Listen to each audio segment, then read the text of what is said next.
Yo, what's going on everybody? Xantos Vice here, and we are finally back with some more Punishing Gray Raven. I hope you all have a great day today. Yeah, I know this officially released or updated yesterday. I know, it would have been better if I streamed it then, but like I said, I just kind of wanted to give it time. How's it going? How far did you get? Wait, in a reverie? Still on the intermission again, or not the intermission, but I'm still on the night before we head to Anchorville. But yeah, I just finished the Grimgarn stuff, and just wait till there. So it really is, honestly. Like, I really don't know what the fuck's going on. I mean, at least they didn't have as many stupid quests that they would force me to do before going to another area, but still. Anyway, that's besides the point. Today, the main focus is Punishing Gray Raven. So, where we last left off, we had finished with Teddy's main story chapter, and actually were able to save Babylonia from falling into the ground once again. As always, because someone's going to try to pull that kind of plot. But we are starting to see that it's like there is a new force coming to light, and again, starting to seem like a lot of old projects and people who seem to know about the tree are starting to get involved in it. Ooh. Some kind of conspiracy, perhaps? Who knows? But we're going to go ahead and focus on Rosetta. I don't know if it's going to tie into that specifically, so I'm also interested to see what this direction is going to take this time around. Because, again, it has been a pretty long while since we dealt with the ARU directly, so I don't know if this actually is an ARU chapter, or if it's just like Rosetta just like taking part in more outside of that area. But we're gonna see. As you can see, I do have the new frame, luckily enough, because when I tried pulling for the new Teddy frame, I only went up to 30, and then I was able to get the shards through grinding, so I didn't have to continue going all the way to 60 pull, so luckily I had enough black cards to go to 30, and then I got her when I reached the 60. And for the Cub, it was honestly kind of the same. I had enough of the summon tickets from the Norman mining thing that they do, another endgame kind of stuff. And luckily I was able to pull in the first 10 pulls. So yeah, pretty good. I do have the memories for like the Dark Team setup. I know there's a different kind of setup you need for the Ultima / team, and I probably will focus on that in the future, but not currently. Unfortunately, I don't have enough for a weapon, so I'm just going to leave it like that as is. But anyway, enough playing around. It's about time we actually get into the main story. A Withering Crown. Yeah, it has been a while. Oh my god. I keep forgetting how finicky this thing can be. Oh my god. No, just stay there. Good. So let's see. Yes, unfortunately, I technically did start because I started here. And then we made our way up here, but I don't know what exactly that's about. Special invitation. Glacier Rift swallowed the dawn. The shadow of Frostheart lies hidden beneath Babylonia's dorm. A crisis stirs beneath the surface. Is this like the preview before that chapter? I'm assuming, like before first encounter. I guess I might as well check this first. I think. I don't know. I could be wrong. So what the hell is this? Or is this the new interactive Babylonia station thing from before? What is this? 認証成功。グレード分指揮官。軍用輸送ステーションの追加を許可。Cool. 到着地 B2167 商業エリア。夜に一日を。Damn, it's been a while since I've been here.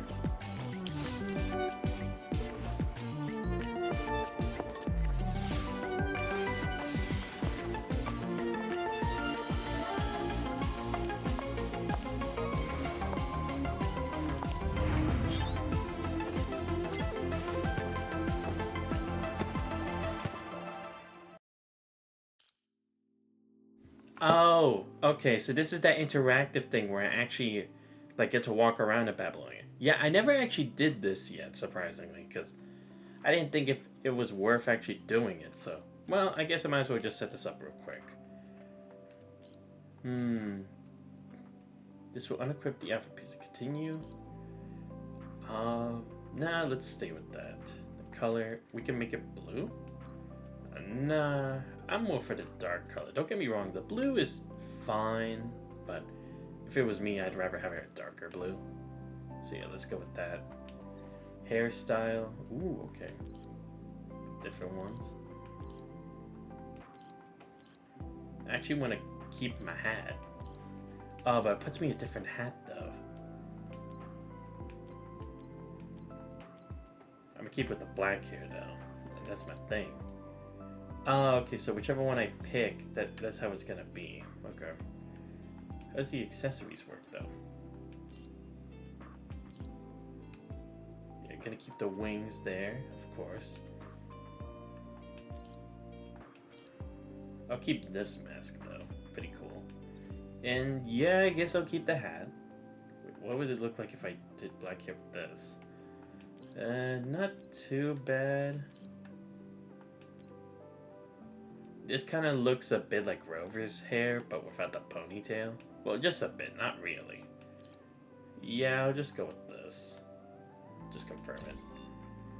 When using the commanding character in first person mode, the perspective switches automatically. Okay. I'll just go third person. I'm more comfortable with that. My first time actually touring around Babylonia. In fact, just still images. It's crazy.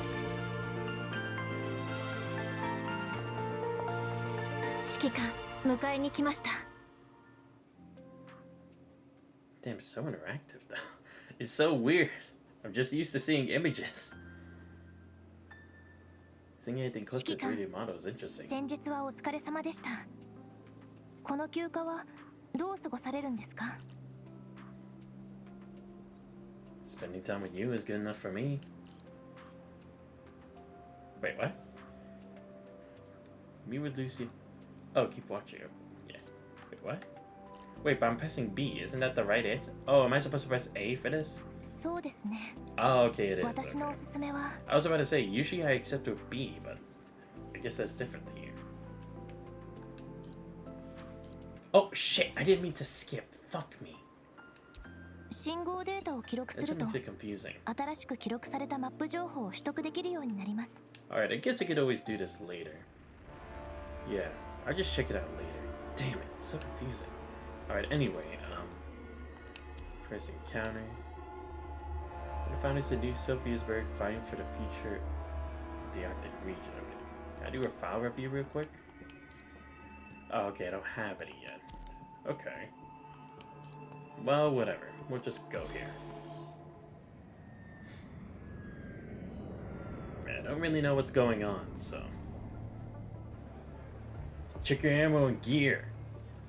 And also, forgive me if I'm not doing great with the voice. It has been a while since I've done a long amount of, like, dialoguing. Like, I know I do some for Horizon, but I also choose to just skip it sometimes. Or just not voice it at times, so this is gonna be a... It's gonna take me a bit of, like, getting back to the groove of things, you know? Sound off. Keep the communication line open. The constructs move through the cabin in a flurry of combat preparations, each footfall tightening the air with tension. Alright, let's begin the mission briefing. Santos, are you receiving me? Yep. What's the situation? 20 days ago, a massive ice shelf in the Arctic region collapsed.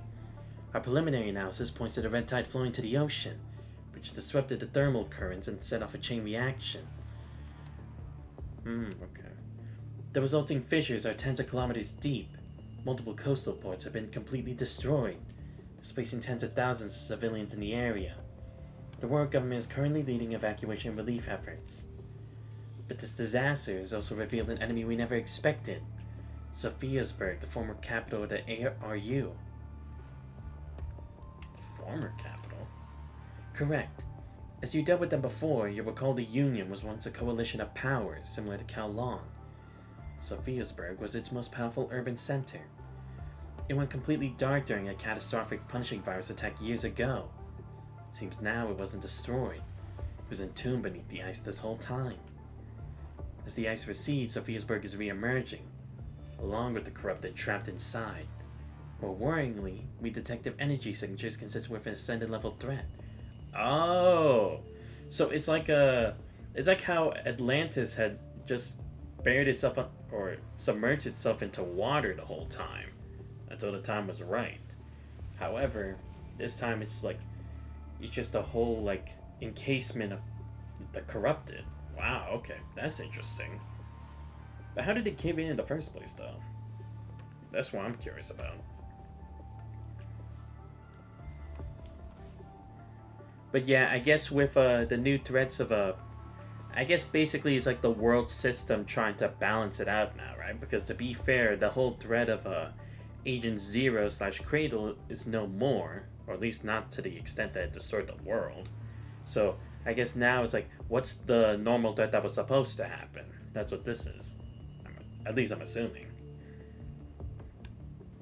But ascended level threat, okay. Guess we're getting someone new. After careful consideration, Babylonia will honor our agreements by deploying roughly a regiment to the Arctic region as reinforcements.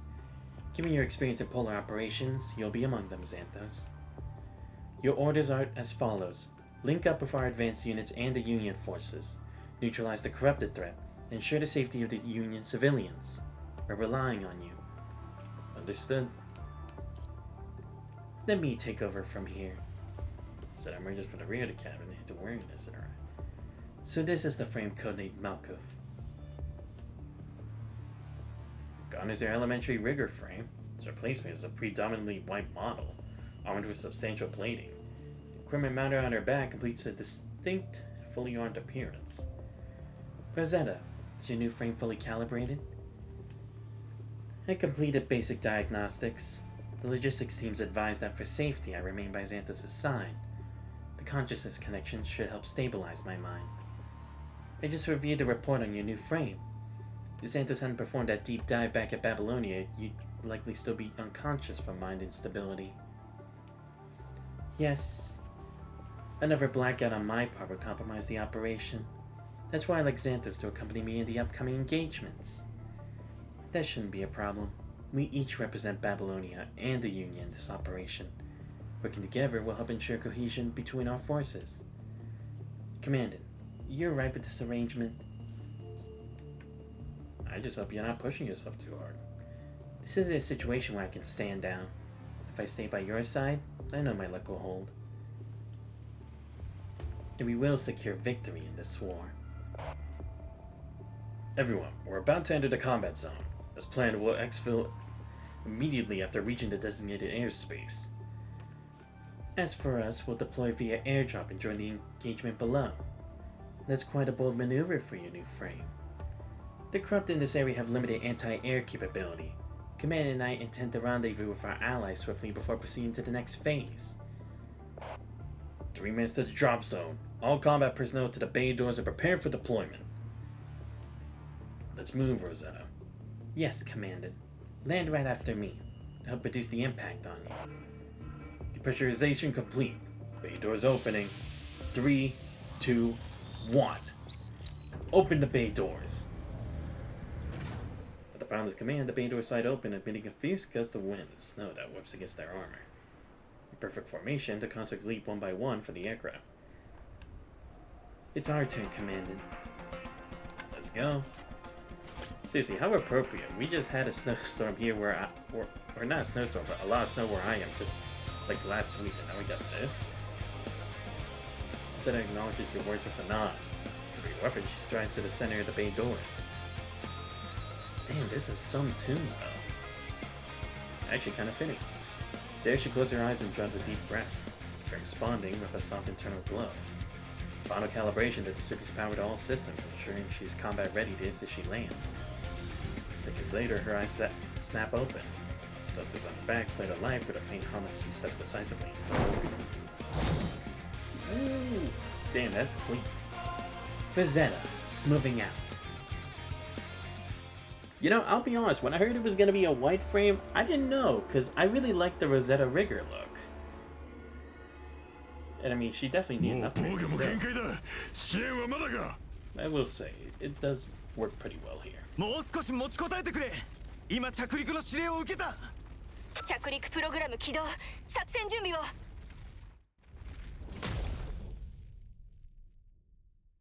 着陸地点に侵食隊が待ち伏せ中。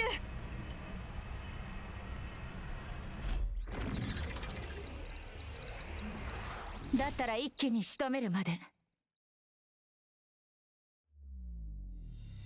Okay, now that oh, we're going with this song. Of fucking course, have to. 受け止められる。我が方現在劣勢。複数のシステムがダウン。 Oh, am I supposed to get this one? But yeah, I remember this one. This is the same one from the space station, right? Or in the moon base. This one, I remember. Like at Carney. アナウンスだ。ひとまずリーと合流を。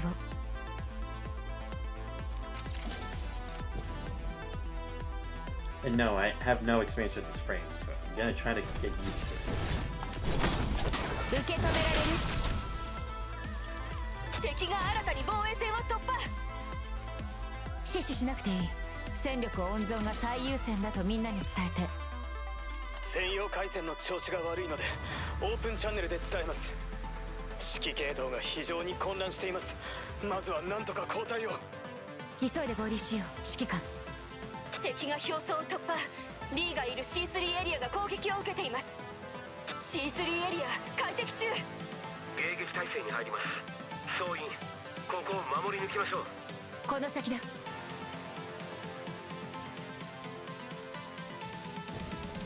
You know I gotta join Lee in that fight.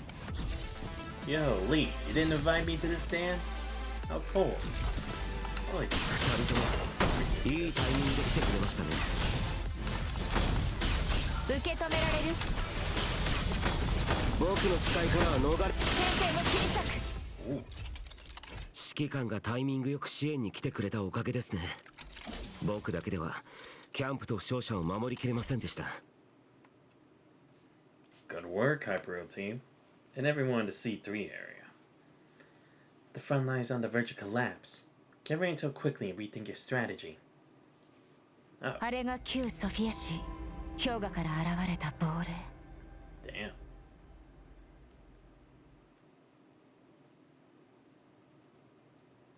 Damn. やっと繋がった。皆さん、今のうちに交代した方がいいです。 Good to see Simon back on the mission again. それなら交代と同時に表面を爆破しよう。地面がなければ追いたくても追えないはず。ですが、爆破は我々だけでは。あらかじめ爆破装置を仕掛けるように指示しておきました。でも爆破させる前に先に認証を起動させないと。私がやる。機動性を生かして次々に装置を起動するから。僕の狙撃で連鎖的に爆発させるんですね。Ah, okay, clever. Yeah, because she can dodge in a certain amount of time and then do that. Okay.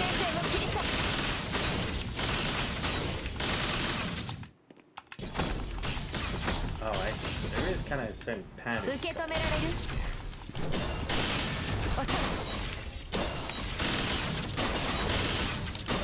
装置に近づいて直接起動してください。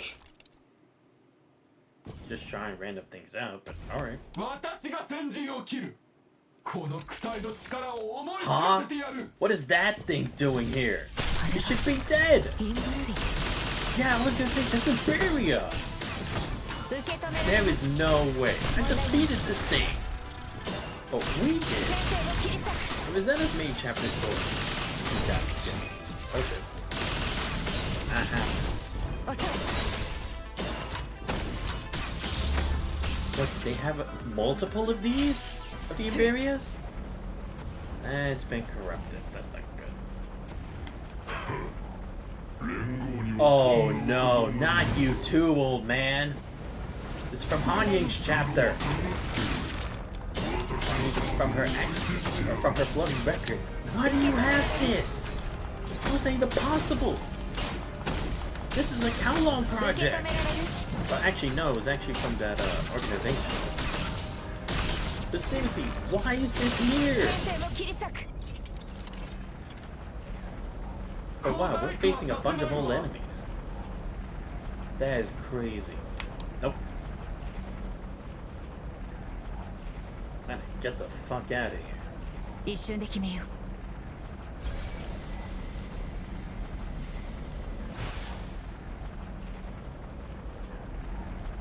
外しませんよ。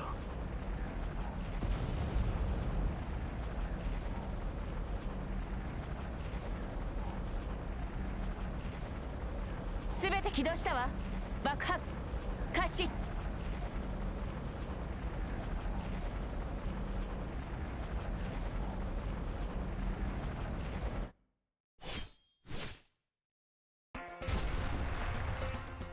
I'll be honest, the snipe in that action scene could have been a bit better.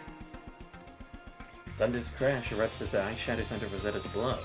Its wake, a cold flash sweeps outward in a massive crevice close to the ground, covering a deadly divide between the two sides.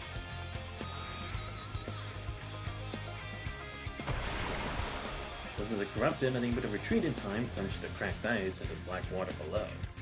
Thrashing limbs turn to freezing depths, where the guides as a spray into the howling blizzard, escalating the battlefield's chaos. Everyone, fall back to the base immediately. Scout units only will remain here to stand guard. Move, now! Yes! Get the wounded to safety while we can. Commander, time for us to pull back too. Yeah, let's go. There might be more corrupted along the way. Lee and I can clear a path. Well done. Just what I expect from the subjects of my ARU. Words are still hanging in the air when a familiar voice sounds from behind you. Wait, familiar? Who is this? Who's there? It's been a while, Santos. Dude, seriously, who is this? I don't think I remember this person. Okay, who the fuck is this? Wait, who is this? Across the river of ice, four figures stand silhouetted against the snow of the distant peak. Leading them is the individual who once confronted you in Babylonia, masquerading as Mina. Wait, who? I don't remember. Can someone remind me who this was? Zack the Frostheart Emperor. I don't remember who Mina was. Damn it. I should probably check like the log or something where I fought bosses. Maybe. Or Frostheart Emperor. So he's the one who infiltrated Babylonia. Wait, when was this? This is why I'm confused. When was this? What are they doing here? Rectified Union soldiers freeze in their tracks, sight nervously on their weapons. The brief rumor of spine shatters with the sudden appearance of unknown enemies. Be at ease. There's no need for fear. People of the Arctic, I am Zack, the sixth Frostheart Emperor, heir to the royal bloodline of Sophiasburg. You hold reverence for the crown and recognize Sophiasburg as your capital. Then kneel and pledge your loyalty to me once more. Wait, did he just say... Hey, did he say Frostheart Emperor? The Frostheart Emperor. The moment the words are spoken, a ripple of unrest passes through the ARU's ranks. Reactions vary. Hesitation, tight grip on a weapon, frozen stance, but all betray the heavy unspoken significance the title holds for them. So let me translate this. You're asking us to surrender? Precisely so, construct of Babylonia. The corrupted you are currently fighting are all former subjects of the old Sophiasburg, and they attack you now on my command. Should you lay down your arms, this conflict will end immediately, and the Arctic will usher in a new era of peace. And what's the price? There is no price. I'm an emperor, not a demon. I believe this proposal offers you nothing but advantages. You will not die here today, and you will live to witness the Union dominate the world, with Sophiasburg standing as its capital. So what you're really saying is, you want us to help you conquer the world. Not conquest, amalgamation. This world needs a true nation, a unified order. Rosetta, these battles have shown me your exceptional talent and potential. Pledge your loyalty to me along with your subordinates. And those still hesitating will understand which path is truly right for them. Commandant, what are your orders? What do you think? Our thoughts should be aligned on this. Is that a nonsense? Expression hardening in a mask of battle-ready ruthlessness. Once her emotion, she raises her light sword. Gold tip cuts through the blizzard. She levels it at Zack. I cannot speak for others, but I refuse your invitation. I do not recognize any Frostheart Emperor. And furthermore, conquering the world sounds really stupid. Words instantly provoke anger from the three behind Zack, hands snapping towards their weapons. Zack, however, merely responds with a thin, unperturbed smile. Not an unexpected answer. Raises his hand slowly, and the blizzard dies. The sudden silence, a chorus of mechanical wiring stirs. Comes first from the shadows of the ice mountains, then from behind every snow-covered rock. Corrupted emerge one after another, their metal holes caked in snow. Crimson eyes coming through the thin, still air. Unifying our wills has always proven challenging. That is precisely why we have forged a new power. Amalgamation. Now, all forces, attack! Silent shadows, shrill howls as the corrupted pour from their hiding places. Silhouettes, a countless converging mass of the landscape. The true battle has begun.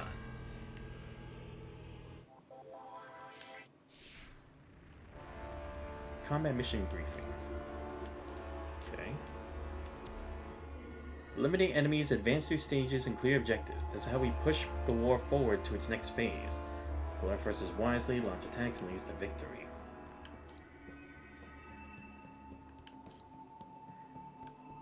Oh, okay, here we go.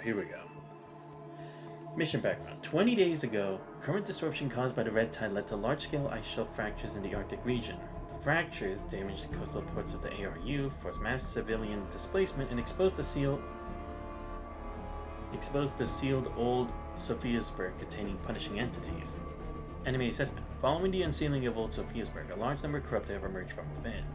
On-site scans have detected signals suspected to belong to Ascendants. Babylonia has dispatched support forces in accordance with protocol, with Grey Raven Squad and Dark Ares Squad designated as core units. Subsequent reinforcements must first rendezvous with Babylonia's advanced forces and the Arctic Union Army to operate under unified command. Core objective: eliminate corrupted swarms and ensure the safety of displaced civilians. If Ascendants are encountered, all combat data must be synchronized in real time. Solo pursuit is strictly prohibited. Oh, okay, so we're basically trying to take the capital, I guess. Wait, I'm already at stage achievement 2 of 8? Dude, am I barely gonna be fighting here? What is this? Oh, there were multiple phases. I see. But wait, hold up. Before we continue, I have to know, who the fuck is this Mira guy? I don't remember ever meeting them. Let me check the codex. Maybe there'll be something there. Trying to see if maybe I faced something like that in the past. No, not Ephialtes, not Lloyd. Trying to see maybe it was an older enemy that we faced. I know it's not really significant, but I just feel like for the sake of it, because they're also saying it's like, I met this person, but I don't remember, like, at all. So I don't know if, like, there's something else going on or what. I'm just trying to figure that out. I'm gonna at least assume I've never met the person before. At least I think. Because gallery wouldn't be that. What about profiles?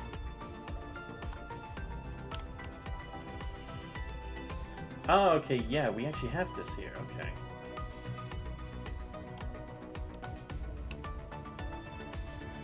Oh, wow, there's a lot of people here. Shit. Okay, yeah, so I guess this is the ARU. Okay, well, at least we have people with, like, their alignments and stuff. Clearly, there's still a good number of people I have not met yet, but... Okay, still trying to see if I ever met this Mira person. Again, to my knowledge, I don't remember. meeting anyone like that, but again, who can say? I'm just trying to see if it's possible. If not, it's fine. Just figured better to attempt it. No. I supposedly haven't met them. Maybe they'll tell me in the story because maybe it's not the time for a flashback yet. Maybe that's what this is about. Because again, or isn't this an Advance to Babylonia? Because I don't know why this is here though. Is this supposed to be like a main story thing or something? Because that's what I'm kind of confused about. Maybe I should check here? Maybe just in case, I don't know. Again, I might be like skipping between stuff, but... Glacier Swallows Dawn. Shadow of Frostheart lies beneath. Beneath Babylonia's dorm, a crisis stays beneath the surface. Complete to unlock more content in Babylonia. Oh, okay, no, that's that stuff. Complete leisure time invitation to unlock. Oh, okay. Oh. Really? But I don't get it. Am I supposed to do this first or what? I'm still kind of confused. Oh, my bad. Did not mean to do that yet. I'll come back to that later. Let's just see. Things have changed a bit, but the people are the same. The share we know. Alright. Hopefully I can get an idea as to what they're talking about. Because look, I'm used to us not saying anything at first, and it's like we're just stuck in the heat of the moment, and then we'll talk about it before. But this one just seems like, oh, okay, I really should know that individual. Sergey, the fire outside isn't lit up, has it? That's what the field reports say. Want me to send a scout to get eyes on it? It can wait. Bezetta's ice river has effectively split the battlefield. Both sides are pinned down on opposite banks. Right now, it's a ranged stalemate with minimal risk of a breakthrough. And after right now, we've only got one regiment here. You really think that's enough? Given the situation, it's all we could pull together. After what happened, our units are spread thin. This regiment is what we could muster on short notice. Oh, right, yeah, because I forget, is no one actually a part of a Simon's squad? Dark Ares? At least, I'm pretty sure he is. And that's not a good enough reason to pull Lillian from Dark Ares. And Simon, what's your plan for sustained operations without a support type construct? Oh yeah, because I was about to say, it's like, they should have another member, right? Ugh. Captain Palma, maybe ease up on Simon for a moment? Make him nauseous again. And you, stop wearing that smile all the damn time. Doesn't anything ever get under your skin? I say the frustration for when it's useful. Besides, it's not like Grey Raven's in better shape. Lee's the only one here. Right, Lee? Oh yeah, true. What's up with that? Well, actually, no, I guess it makes sense because, again, they're probably trying to understand the whole thing with Liv's chapter in that, you know? And again, it's not like her frame's at 100% operation, so probably better, but how come we don't have Lucia with us? Did you put surveillance cameras outside or something? We return with the command and everyone. Oh, wrong one, my bad. After withdrawing from the front line, you Rosetta finally reached the base. So the command tent, several familiar figures greet you. 2 middle-aged men in heavy thermal wear, and a weakened Simon surrounded by conscripts on his squad. Chief, I'm sorry. I need a moment. I figured as much. Allow me then. Good to see you here, Santos. Is this how you always treat your commandant? Well, Captain Palma can be intense, but she's also the most capable person on the field. Need my permission to gossip? My apologies. I was only stating a fact. If the wording was inappropriate, I'd gladly rephrase it. Forget it. At least it's good to know that we're not the only squad with breakthrough capabilities. Grey Raven Commandant, I'll be watching your performance.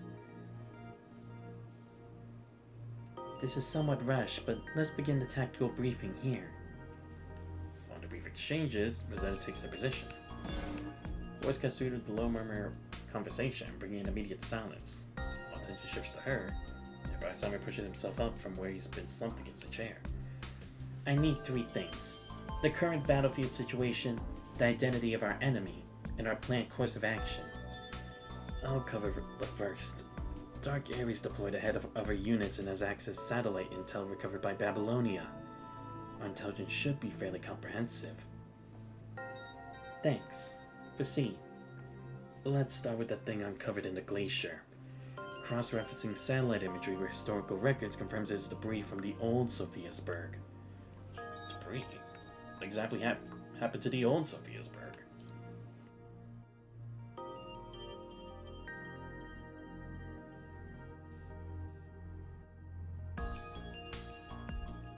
That's what we need to confirm. Antonov, Sergei, what truly happened to the old city? Sophiasburg was destroyed by the punishing virus. I remember that day clearly. A pillar of fire erupted from its direction. All communications went dead. We assumed the city's energy reactor was compromised by the virus, causing a catastrophic explosion. Ah, okay. Well, at least to them, anyway. With the capital gone, the front collapsed. The world government abandoned the defensive line.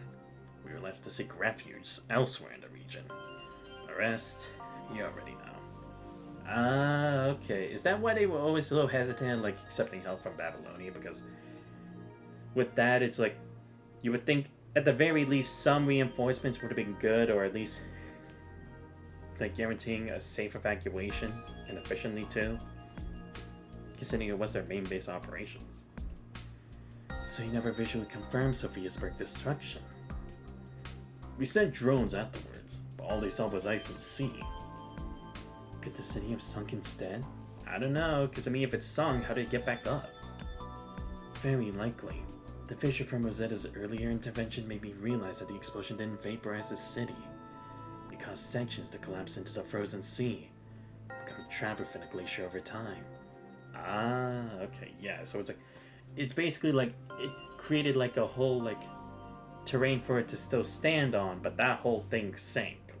Kind of like an elevator when you cut its the strings or the ropes that hold it together. Or I mean, cutting the pulley system. What's worse is that across the ARU's territory, there's more than one corrupted herd frozen like this. They thawed alongside Sophiasburg. The corrupted emerging from there have already attacked several points. I deployed most of the force guards to hold those positions. Which brings us to the second point. Our main force here is critically under strength. How long until the force guards can return? It's hard to say. We lack the means to accurately assess enemy numbers, which is why I dispatched Diana with a support team. Yeah, fair, because, again, if they're bringing back a copy of Amberia and Feng Shu, whoever it was, it's gonna make it very difficult for us to know if there are even more of them out there, right? Because I thought they were one-of-a-kind enemies. I didn't think they'd bring them back. So you tell me another captain-level officer is tied up somewhere too. No additional forces can be spared from other fronts. Everyone here represents the operation's elite strength. That is second point. Who are we fighting? This one, Rosetta turned her gaze toward the two members from the commune. The younger generation will know. After Sophiasburgs fell, the title Frostheart Emperor faded from memory long ago. So this Zack really is the Frostheart Emperor? Sounds like a villain from a pulp comic. No, the Frostheart Emperor during Sophiasburg Fall was the previous one, but the Zack we knew. He was a hawkish commander back then. Many said it was only a matter of time before he joined the Warlords. The Warlords? The full name is Frostheart Warlords, the three strongest commanders of the ARU. Since its founding, they've always chosen for the most talented. Wait, is that Goatman Fyodor? That's him, a butcher. I'll never forget that face. So that leaves this Amberia and the Dragon Man. Are they the two other warlords? The Dragon Man?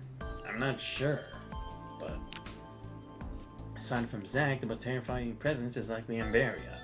That dark looming figure is the Union's collective nightmare. Yeah, if anything, it was also the past that they wanted discarded from so long, right? Because it was a mistake that they had made. Who would have thought it'd be brought back? Like, seriously, I never thought Amberia would make a comeback. Like, of all people? That's crazy. And seriously, where'd they get the Dragon Man from? I thought that was only, like, a Kowloon thing. Very interesting, though. Well, then again, it has been a while since I remember the full details of Han Ying's stories, or her first flooding record, so maybe there's a bit more to the details about him that meets the eye. But she can't be in Beria. We eliminated her. Isn't that right, Commandant? Yeah, we show no mercy. And the dedicated investigation team confirmed it afterward. So this Beria must be someone else. Does she have the same ability? I remember the dossier said she can amalgamate other Arctic mechanoids. Amalgamator and Beria. That name alone is the source of the Frame's infamy. The ARU leadership envisioned a war machine to secure their dominance in the chaotic wake of the punishing virus. What resulted was a haywire tragedy. The Arctic mechanoids under her control descended into madness, plunging the Union into a living hell. Most likely, our sensors detected no corruption in Zack's group. Not ascendants yet able to control the corrupted. Amalgamation is the only explanation. Oh, right. Yeah, that's true. Because now, like, Emberia used the corrupted to attack us. It was actual other mechanoids. You mean all of them? I have a feeling it's not just Emberia. The other three probably have it too. Though I hope I'm wrong. Simon's theory brings heavy silence, particularly over the two border commune leaders. He's time with the weight of a shared painful history. After all, the subject of amalgamation is an old wound. One the Arctic people never wish to reopen. Seriously. That was truly a dark stain of the past that should have stayed in the past. The situation is dire, but we cannot yield. Says the first to break the silence. Strides toward another exit at the camp and takes up the weapon waiting there. We can lose other places, but not New Sophiasburg. Everyone worked too hard to build it. I will not retreat without a fight. That reminds me, the battle line lies right in front of New Sophiasburg. Unlucky. We can call it bad luck, but it's not without advantage. A battle line with our base at our back should mean solid reinforcement. However, I should add, we have no reinforcements and no retreat. New Sophiasburg stands right behind us. Right, if you can look at it as being like our main area where we can get support is right here, but at the same time, if we lose that, if we fall, it all falls. So it's a pretty big gamble already, right from the get-go. Newfound result, Rosetta sweeps her gaze across the tent, meeting the eyes of those assembled. Before enough word could be spoken, a series of explosion rips through the distant silence. What, they have cannons now? Nurse and a lab coat rushes over. Okay. Frostart Emperor and the Frostart Warlords intelligence brief. From Sophiasburg to the Arctic Union. You know what? I'll read. Ooh, it shows someone else there, though. Interesting. Okay. Okay, let's see. Frostart Emperor and the Frostart Warlords intelligence brief. I know we just went over this, but still, who knows? Core institutional framework. The Monarch-Duke power structure of the ARU during the old Sophiasburg era. Status. Supreme ruler of the ARU. Succession is determined by Sophiasburg royal blood, making the Emperor both the spiritual symbol of the Arctic and its central authority. Core functions oversees military mobilization and resource allocation. Holds final decision-making power, it is deeply bound to the governance of Sophiasburg. Current status. Zack claims the title of 6th Frostart Emperor, has demanded that Arctic region be brought under his rule. Give me a sec, I'll be right back.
sorry about that. I'm back.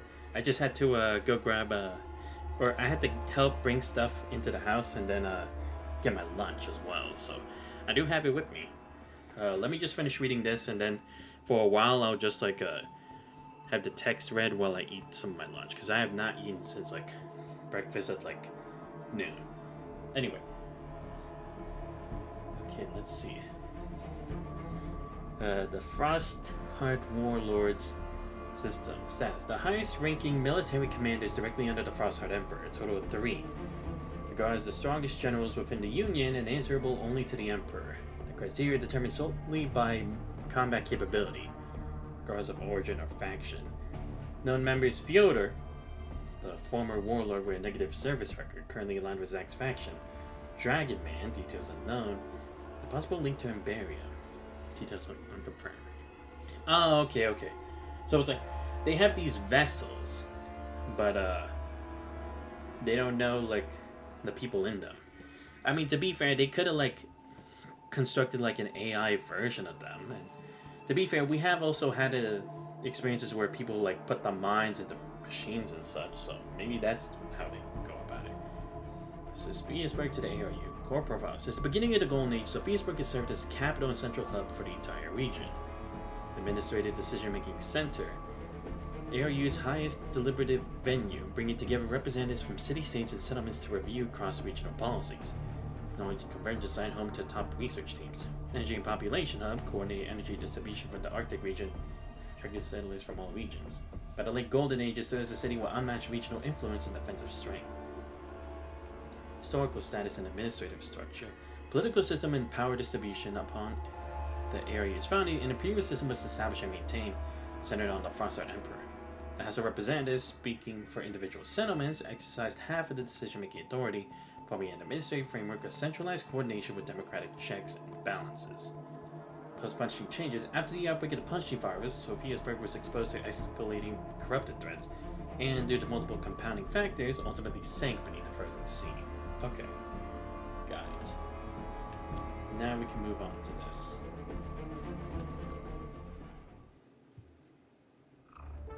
Whoa, who is this? She looks so cool. Like, damn, she is decked out in that tech. Okay, maybe I'll actually read a bit of this. Let me actually eat just a bit and then I'll actually read it, because this looks interesting.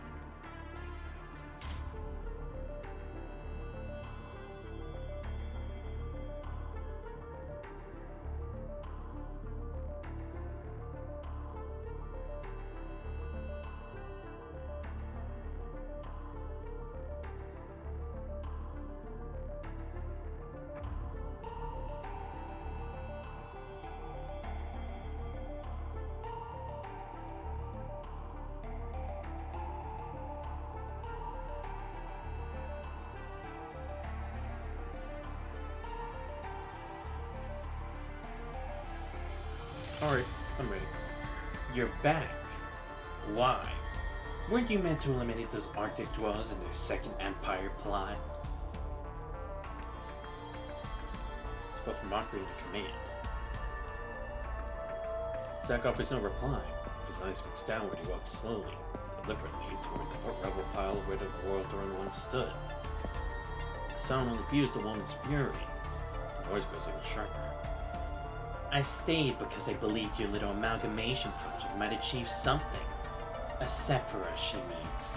An achievement worth claiming. So tell me, what have you been doing? Waging war. The problem is exactly that war. Why not simply use that amalgamation power of yours to dominate them all? Isn't that how you seize the corrupted from me? Ooh. They have always been my subjects. The word seize, Zack visibly bristles. His eyes lock up the one before. What's that look? Do you wish to fight me? I would appreciate it if you showed respect for the Union. It's not for a lack of trying. Seems they developed countermeasures against amalgamation. So, this amalgamation is just another power that can be counted. Is that what you're saying? The air between them turns to ice. He's killing me 10 thickens. palpable force that seems ready to crystallize in the spikes of the surrounding shadows. Amalgamation even complete with limitations. That is why I went to Babylonia. You brought back some black box data from there, didn't you? Yes. That woman called Rosetta. Her frame contains data that will complete me.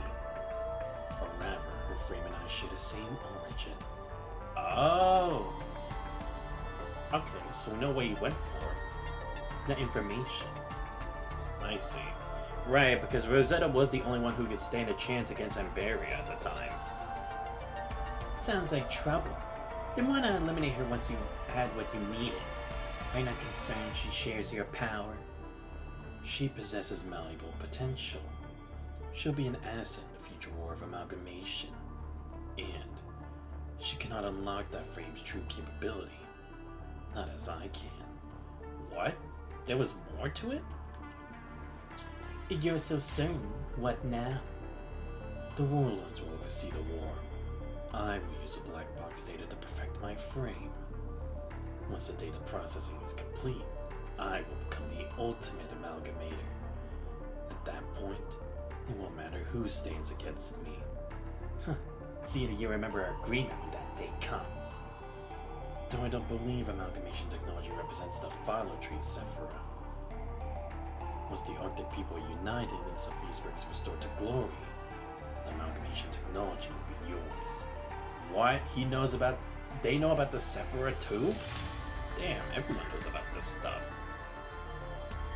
But again, it seems like this is some kind of project that like it has its share of history, right? So maybe it's like only those from like the peak of the Golden Age would know.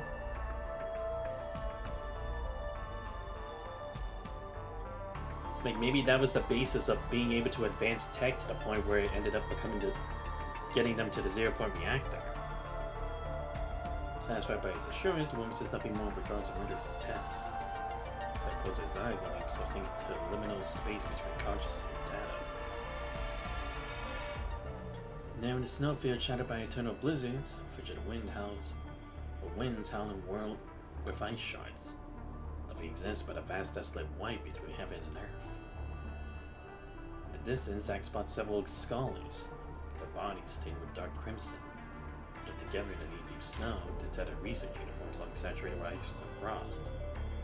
Like great clouds hang oppressively low as the scholars mumble phrases like conscience, condemned, can't go on.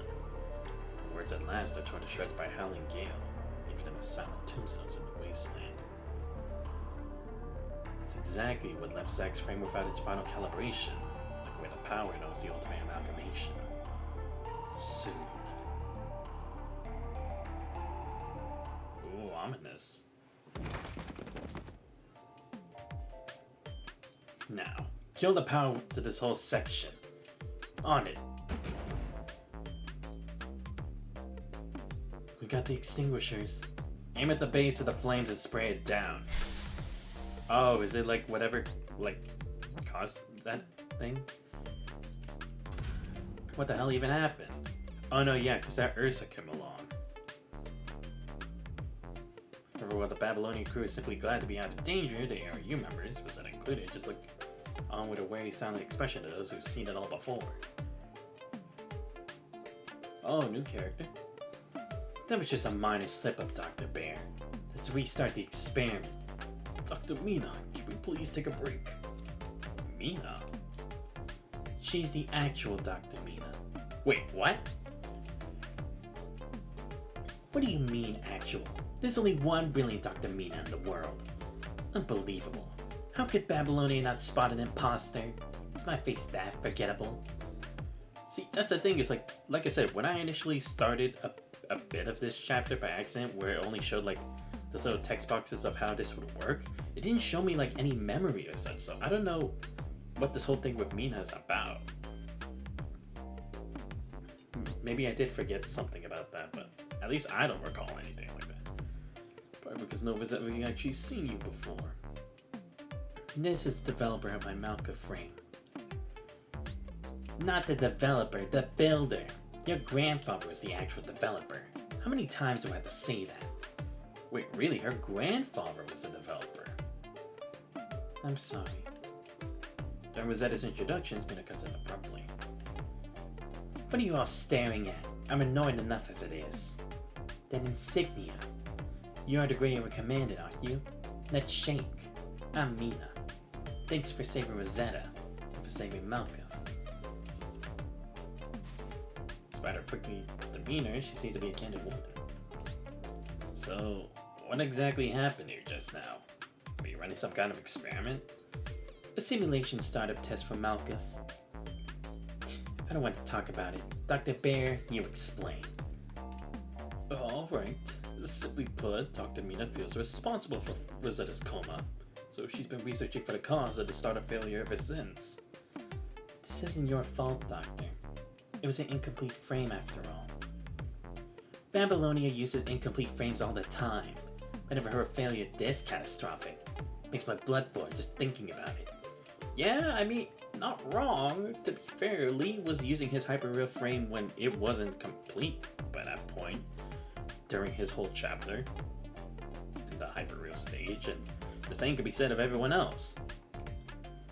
Come on, let's continue. We have to complete the ultimate amalgamator before the war begins. Or what ends. Did you say ultimate amalgamator? Rosetta's frame is an amalgamator model? What, does Babylonia have a problem with the word amalgamator too?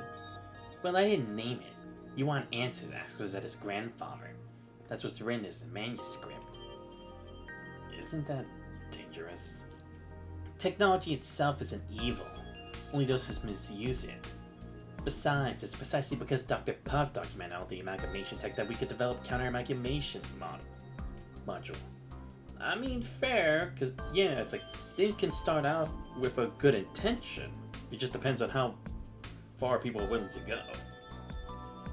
It's likely because of this module that my kin and I were controlled by the enemy. I see. Earlier when we were discussing amalgamators, I wondered why the Arctic machines hadn't been subverted. Ah. All the more reason to accelerate Malkuth's completion then.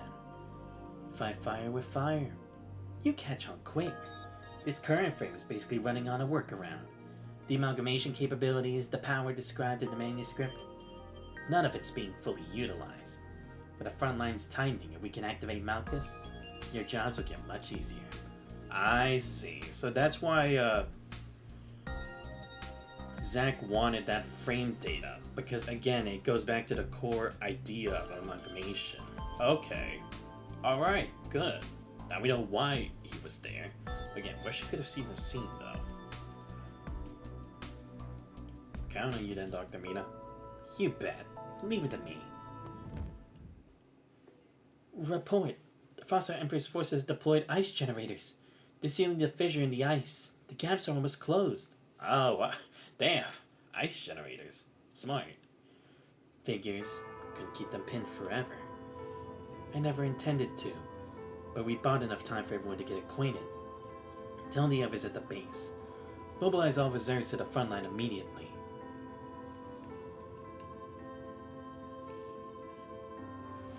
Fair. I wouldn't want strangers on my back either. So what's the plan? What's the plan? I intend to take the fight to them. Also fair. I do like all this extra stuff. Okay, let's see. Amalgamation tech briefing. A control technology developed by the former ARU. The catastrophic disaster it caused in the past has become a forbidden power that Arctic factions avoid discussing. Malkuth frame and the origin. The core design is derived from manuscripts left by Rosetta's grandfather, Dr. Puff. These documents reference amalgamation technology, but the original development purpose remains unclear. Led by Dr. Mina with the support of Dr. Bear, focusing on construction and completion, current experiments concentrate on resolving startup failures. Completion level incomplete. Currently relies on non-standard methods for activation with core functions still offline. Mind compatibility remains flawed and requires establishing a mind connection with the commandant to achieve minimal stability. Okay, so that's why I have to be with her since the beginning of this. That makes sense. Capable of mounting anti-amalgamation modules with compatibility still under active testing. And Dr. Pump. Former captain of the ARU Armed Operations Squad. Resigned after uncovering the inhumane experiments conducted on civilians under amalgamation technology, recognizing its fundamentally oppressive nature. After leaving office, he consolidated personal weapons expertise and Arctic combat experience, and combined reverse engineered amalgamation technology data provided by followers to secretly design a prototype frame, Malkov. The surviving frame design manuscripts, noted for their forward-thinking concepts and technical depth, earned the creator the honorary title Dr. Puff among Arctic scholars such as Mina. Oh, okay. Alright. Cool. Okay, this time I'm just gonna be eating and let this scroll by, so.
Sorry about that. Want to eat a bit more before I continue.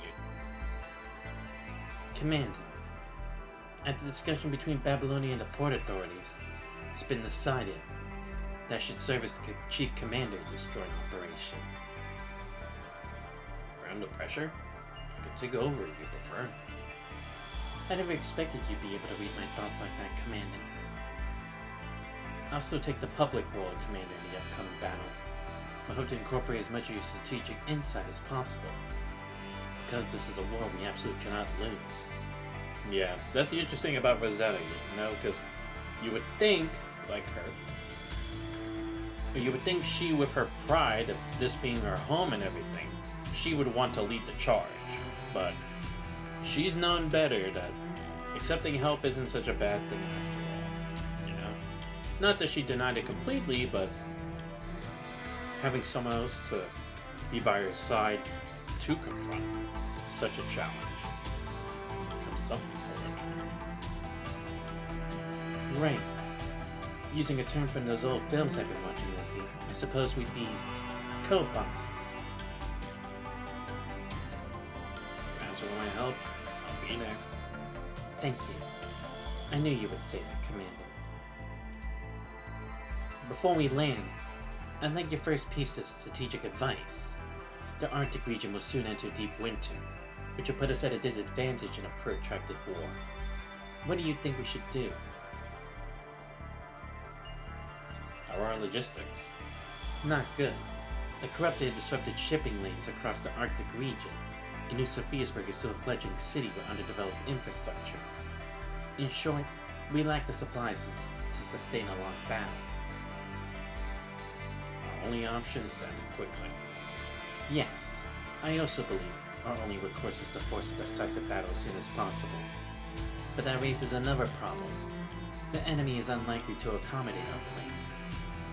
Why don't we take the offensive? You mean, we launch an assault on their position, Commander? You think it could work? She paused, seemingly off guard.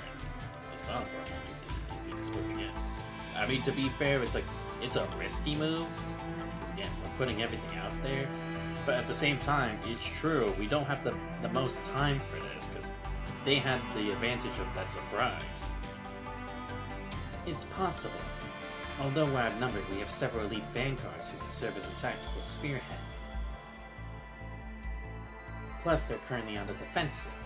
A surprise strike with our vanguards leading the charge could catch them off guard. Morale is high. This maneuver might just shift the battle in our favor. Question half formed before she remembered herself. Wink, took a sharp breath, voice now firm with newfound resolve. Always leaning on your judgment wouldn't make me a worthy commander. Commander, I'll announce the offensive strategy to all forces and personally lead the close quarters assault. Go ahead. I'll fill in whenever you need me.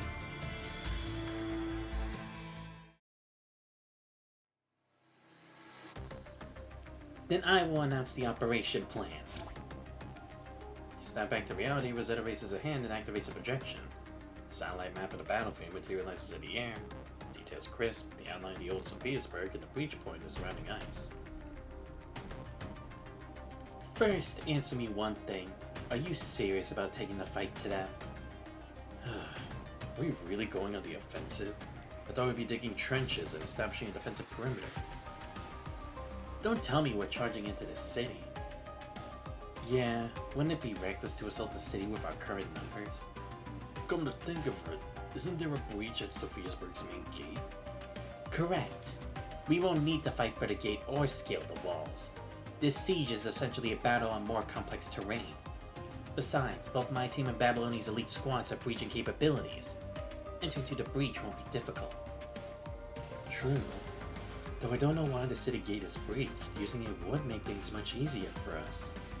So you want us to spearhead a direct assault into the city? It's doable, but then what? Strike directly at their command center. The corrupted are currently being controlled by Zack the Frostheart Emperor, and the 3 Frostheart Warlords. Once we break into the city and eliminate those 4, we win this war. Isn't that a bit too optimistic? Facing Palmer's skepticism, Rosetta reiterates the strategic assessment she formed during the flight. Palmer hears the reasons that forced Rosetta into such aggressive tactics, she can infer her brow and silent unease. Santos, do you really think this plan can work? Our goal is to eliminate the enemy, isn't it? Right. Now that we know the corrupted are gathering near human settlements, we can't just ignore them.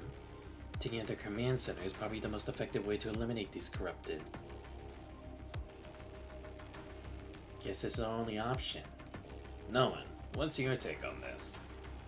I likely share your thoughts, Lee. I trust Santos' judgment. Well, it seems we have a consensus, Santos. Assuming we successfully infiltrate the city, what's our plan afterward? First, we secure a foothold. I intend to split our forces into two groups. One, advancing through the mountain pass. The other, along the coast. Is splitting our forces wise? It is. The enemy will definitely respond to our movements, and encountering their commanders is inevitable. Setting aside the Frostheart Emperor, we know very little about the Frostheart Warlords. If they consolidate their forces, we'd be in serious trouble. Splitting up, we can force them to divide as well. It's likely our best approach. Yeah, because let's say they somehow know that we're just gonna go like a front assault with everything we have, then what? If they have 3 warlords and if somehow each of them can use amalgamation, they'd have separate armies. Then how do we respond? At least by splitting up, we can kind of like act a bit faster while continuing to press the offensive. Regarding their capabilities, we actually do know about one of them. You mean Amberia? Yes, though her true identity is unknown. Based on her behavioral patterns from your previous encounter, I believe her tactical approach is very similar to Amberia's. So if we face her, can we win? I faced her before. We can definitely win. Then the question becomes whether she'll appear near the mountains or along the coast. Along the coast. Right. Commander and I briefly encountered that Amberia at the front line earlier. Though we only exchanged a few words, she appeared to be at odds with the other warlords. I bet she would be calibrating the bionic whales alone. Indeed. I never expected they'd have bionic whales. Alright, yeah. This is the old capital we're talking about. That's the only explanation. Then our objectives are clear. One team will engage 2 warlords near the mountains, while the other confronts Amberia along the coast. Rosetta, you'll head to the coastal front with Xanthos, correct? Yes. So for the other front, theoretically, I suppose only the Dark Ares under your command, Simon, can take the lead. Is it too much to ask Dark Ares to handle 2 of them? Chief, there's a saying. Those who aren't obsessed with winning never truly lose. If you're confident in your chances, then I'll have my own strategy too. You can leave it to me without worry. Wait, isn't there a chance the Frostheart Emperor might join the battle as well? Fair. Because who's to say he wouldn't take the initiative, knowing that Rosetta would try to go head-to-head? It's unlikely, because he previously risked infiltrating Babylonia to extract the black box data from his frame. Yeah, because now that we know that that's the reason why, he needs time to understand it. Because even we don't know what really holds, right? But if he could use the old technology that still remains in old Sophiasburg, maybe he'd be able to figure it out. You think he's processing that data now? Right. The fact he specifically came for it means it's valuable enough. Now that he has it, he'll naturally be analyzing it. But even Babylonia couldn't decrypt that black box, so I imagine it would take him considerable time as well. Yeah, valid point. Very valid point. Because again, they went to great lengths to pretending to be Dr. Mina for the sake of getting that information. And again, if Babylonia couldn't even decrypt it, how is he going to fare much better? I'm not saying he can't, but it'd probably take him as long of a time as it would Babylonia if they had the resources and personnel to push onto that front. That just makes me more uneasy. I know this strategy carries inherent risks, which is exactly why I called this meeting.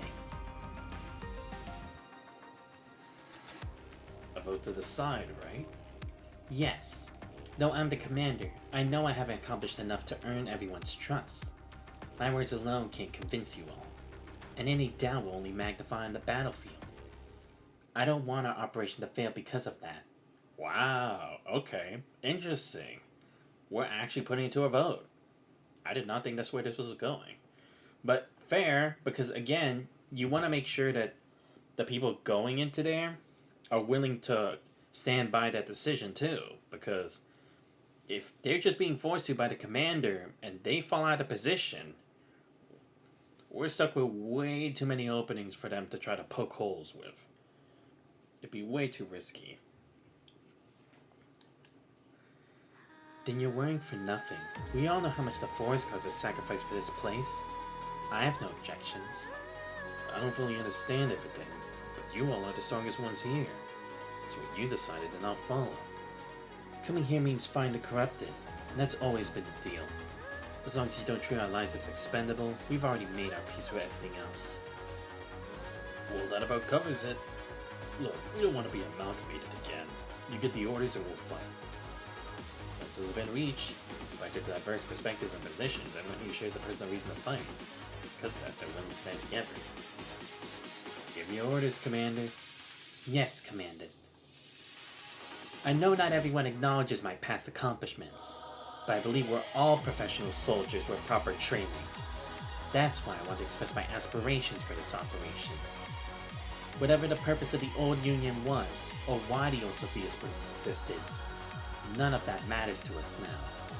No matter what anyone says, I refuse to hand over this peace we fought so hard for, the sanctuary we built, to anyone else. Allies from Babylonia, I ask you to lend us your full strength. And to my Arctic comrades, this is our city, and we will defend it ourselves. For our future, Operation Begin! Not bad. Not bad, was it?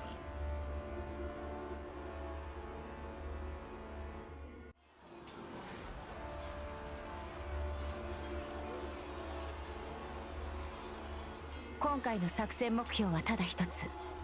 エリアを占領し、そこを守る三高のだと。それなら海のバイオニッククジラは僕が食い止めます。じゃあお願い。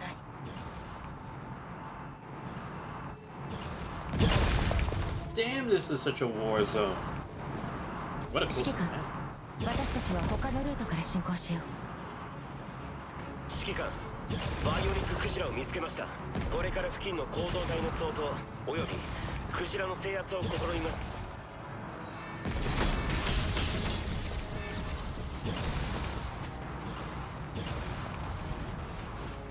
接敵開始。他のみんなは侵食体と距離を保って先制を切り裂く。戦闘は始まったばかりだ。空中庭園とうまく連携してくれ。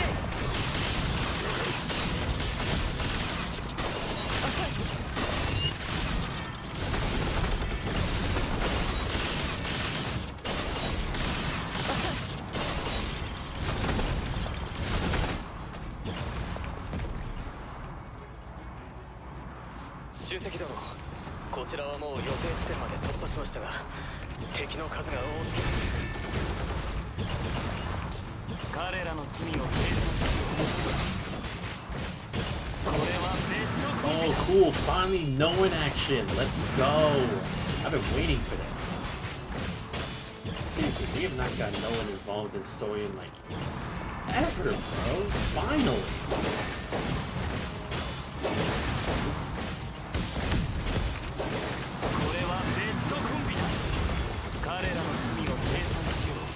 夜を切り裂こう。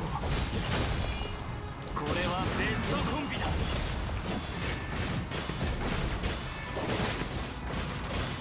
夜を切り裂こう。突破口が開いた。構造体部隊、僕についてきて。あとは当初の計画通りに。この整然という強行三高はきっとこの先。すぐに行こう。やめて。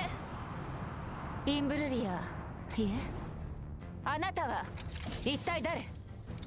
この名をしっかり覚えて死ぬことね。私は標高三高ドゥの登録官。あなたたちごとき私一人で目標発見。神経を展開。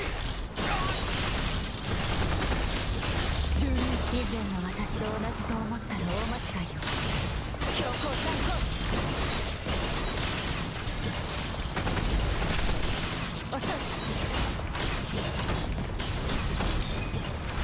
受け止められる。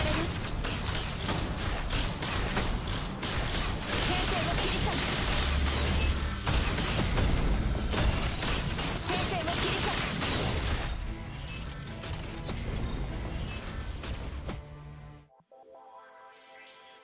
Damn. I'll be honest, I didn't really know what the fuck I was doing. I was just doing random shit. Tatiana team strength 7, durability 2. An event has been triggered. The unit gains a buff. Ah, okay. So this is how we move forward. Oh, it's like one of these games. Okay, okay. I see. I get it now. It's like that. I gotcha, I gotcha. I was a bit unsure like how this exactly works, but now I get it. Okay. I remember playing a game like this before. I don't remember what it was, but I see. I get you. I get you. Oh, okay. Now we're gonna face Simon.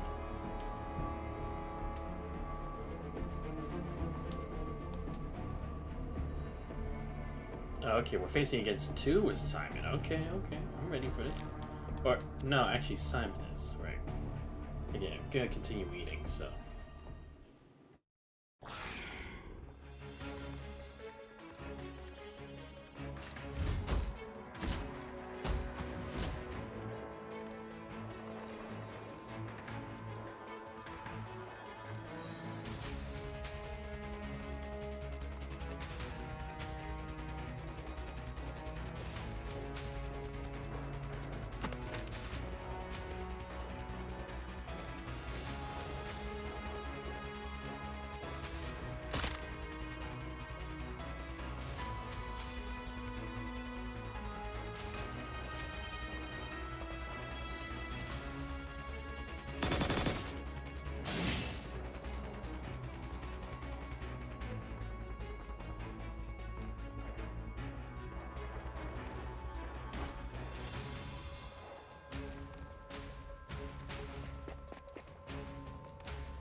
There we go.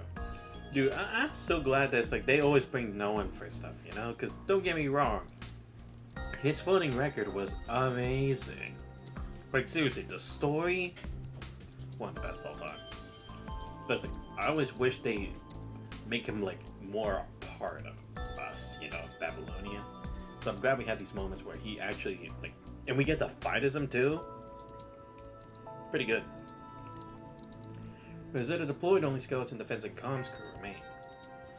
Mina's and Dr. Bear's face are bathed in cold glow, fingers flying across the keyboards as they work urgently to re-establish contact with Babylonia and secure second-wave reinforcements. Channel stabilized. This is your boy Asimov, Chief Technician of the Babylonia Science Council. Damn. I don't know why, but I always feel comfortable doing this Asimov voice. Again, I know it's not anywhere close to like what his voice acted voice is. I know it's completely different, but I don't know. I just always have fun with this. Dr. Mina, that's not... Well, Babylonia's top science mind, personally handing a field link? I'm Mina, Arctic Heritage Foundation. You can think of me as the de facto chief technician for the ARU. Acknowledged. Let's dispense the formalities. My objective is to assist you in fully activating the frame designated Melkith. To do so, I require a precise explanation of the black box integrated into the frame, and why it is causing such severe disruption in the mind system. I'll break this into two parts.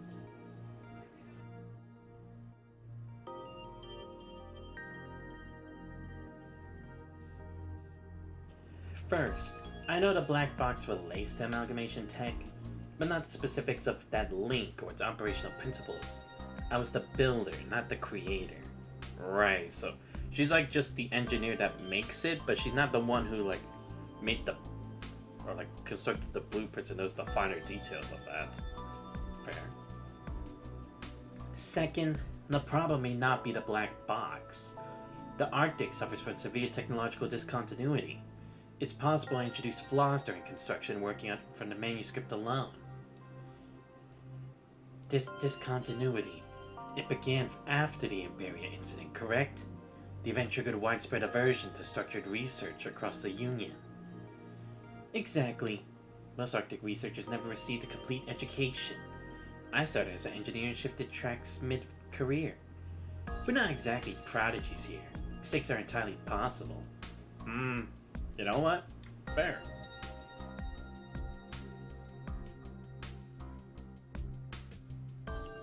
However, construction errors were not indicated in the diagnostic reports. Then regarding your first point, is it possible this frame Rosetta possesses capabilities similar to Amberia? Specifically the ability to assume control of other Arctic machines? If Melkith is the ultimate amalgamator, as described in the manuscript, then yes, but it's not demonstrating that function currently. Maybe activating amalgamation is a prerequisite for proper initialization. Plausible. Evidence suggests the black box is connected to amalgamation tech. Babylonia retains certain intercepted data on the subject, originally sourced from ARU transmissions. I'll cross-reference our archives. Please transmit all your manuscript-derived materials through this channel for analysis. Right, of course. Dr. Bear will send everything over shortly. Wait. Hold on! What did you say Babylonia intercepted from us? For me to fully process the words, or call out it for his shamelessness, Esmond turns away and cuts connection. Of fucking course he did.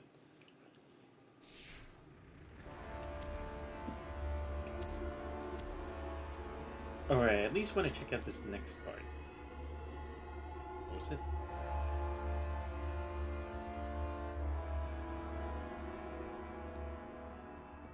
Oh, okay, here we go. Rumyantsev.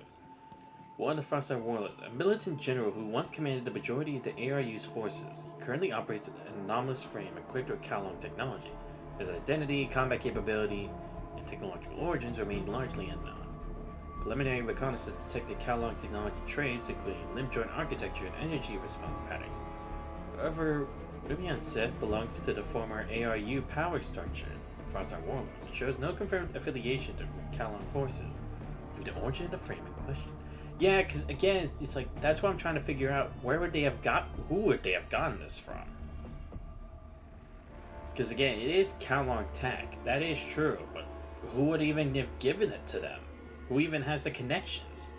And is it like, is this just a separate version of that same dragon, or did they use the same body of the dragon that we defeated before, but then just installed something else into it? That's what I'm kind of wondering. Okay, origin. According to the intercepted experimental log kept by Scholar Ulsophius, the origin traces back to a mysterious email titled "A Control Scheme Adapted for Arctic Conditions." The message was sent roughly 1 month before the first sporadic punishing infection reports appeared in the Arctic. The sender address appeared as garbled code, making it impossible to trace. The content contained only fragmented algorithm snippets.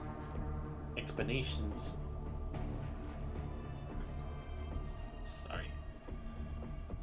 Trying to catch something.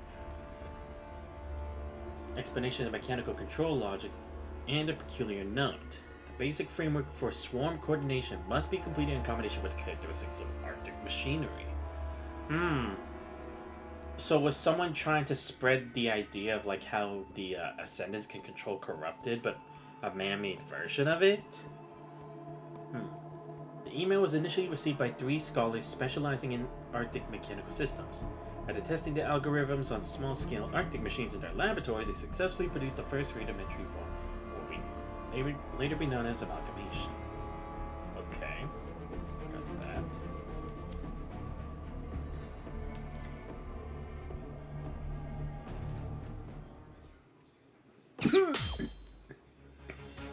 Sorry, my bad. Even an incomplete frame, Rosetta holds her own. Substitute Deliver's bullets with precise strikes and exploits the frame's high-speed flight capability to close the distance in a blur. Your crusade ends here, Deliver. For every life fighting on the other front. Our final strike, Rosetta drives her blade into Deliver's frame. Her wheels, bound and shattered, cut heavily into the skeletal remains of the building at her back. If only the bionic whales had all returned. So it was you. You called them back. Gaining her balance, Deliver fills the air with a massive volley of bullets aimed at Rosetta. Spare me the theatrics. You saw the devices yourself. Oh, my bad. It's containing. While projectiles erupt from hidden points of her frame, she herself closes the distance in a burst of inhuman speed. Now, Rosetta, her guards open, targeting the joints. Light sword strikes Deliver's massive claw with a piercing shriek of splitting metal. Staggers but doesn't fall. Instead, spike-like mechanisms shoot from beneath her body, digging into the ground to arrest her momentum. To think a lab specimen would turn her teeth on me. They're true warriors. Specimens, all of you. Wondering why my frame resembles Amberia's? After her failure, we went experiment after experiment, till we perfected a stable modification protocol. Forest guards. Correct. Every captive became data, and that data built the foundation for the enhancements for us Frostheart warlords. A pity, really. With more subjects, more patriots, we could have achieved far more. Wow, so that's what the Frost Guards were about. It was a point trying to reach this stabilization for Amberia. Battle reaches on. Zeta grows more attuned to her frame, evasive maneuvers and laser counterattacks merge into a seamless evil dance. Dulova, in stark contrast, abandons all finesse. Lies purely on overwhelming power, pushing her frame so hard its surface glows with an ominous red of overload. What gives you the right to treat lives as data? How many never left your lab? Before the Union's destiny, they are statistics. Once amalgamators and human hybrids are realized, every sacrifice will be sanctified as glory. Break through, Rosetta. It's the moment. Seizing it, Rosetta ignites all thrusters and drives directly into Dulova's defensive spikes. Clash instantly becomes a primal contest of raw strength. No one asked for this glory. No one wanted to be your sacrifice. It's the Arctic people. Our only purpose is to serve the Union's ascent. Everything else is sentiment. It's this arrogance that has brought the Arctic to such... These are growing pains, Forest Guard. History belongs to the victor. When the Union unifies the world, every failure will be remembered as noble sacrifice. For our fallen, you should be fulfilling your purpose, not hindering it. My purpose is to end your schemes, Dulova. A split second before their power balance breaks, Rosetta accelerates upward. Dulova lunges, meets empty air. Before she can recover, Rosetta hurls one light sword, getting Dulova's massive claw to the ground while the other spears straight through Dulova's humanoid torso. So, in the end, time defeated me. Through the mind connection with Rosetta, you can sense a quiet epic from Dulova's form, her life force nearing its end. Puff, you're going to tell me I was wrong again? Puff? Oh, was she one of the researchers along with Puff? That Puff denied after? Like, Puff was like, why are you doing such a thing? She just kept going on with it, and then he left. Zetta's eyes widen, your own surprise. Dulova's core systems are destroyed, offering no more answers. So their joy for victory after the battle, only heavier silence filled with new questions. Hesitation is a luxury you cannot afford now. Zeta, battle's not over. Scout, report status and establish connection. Multiple squads have neutralized their target units. We'll be establishing a forward base here shortly. Comms are live. But the majority of the forest guards have been deployed to support various regions. They left behind a small squad for intelligence relay and emergency response. See the communication channel open, Rosetta takes a deep breath. Dulova, one of the four Frostheart warlords, has been defeated. The coastal sector is secure. This victory belongs to the Alliance forces. It belongs to us. War can use the victory always through the heart. It's the moment when sacrifice bears fruit. Getting war that makes even the bitter wind and snow feel like a celebration. And the next breath it sure erupts. Through the entire city district.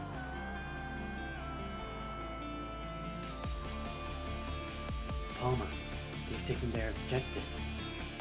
Now the rest is on us. Scientists and cheers wash over the battlefield. The dark areas remains locked to combat with Rumiantsev. Elsewhere, Fyodor's failed ambush is backfired and being encircled by ARU troops. Sounds like Dulova's finished, Fyodor. So it would seem. Battle's still a whirlwind of violence, but a strategic board, the big jam is already over. The outcome's clear. I suppose we'll have to be the ones to flip the board. What? Faced by the shifting tides of battle, Rumiantsev presses his assault against no one once again. No one already accustomed to his opponent's unpredictable rhythms meets the attack squarely. His red blade intercepts the blow with a sharp clash.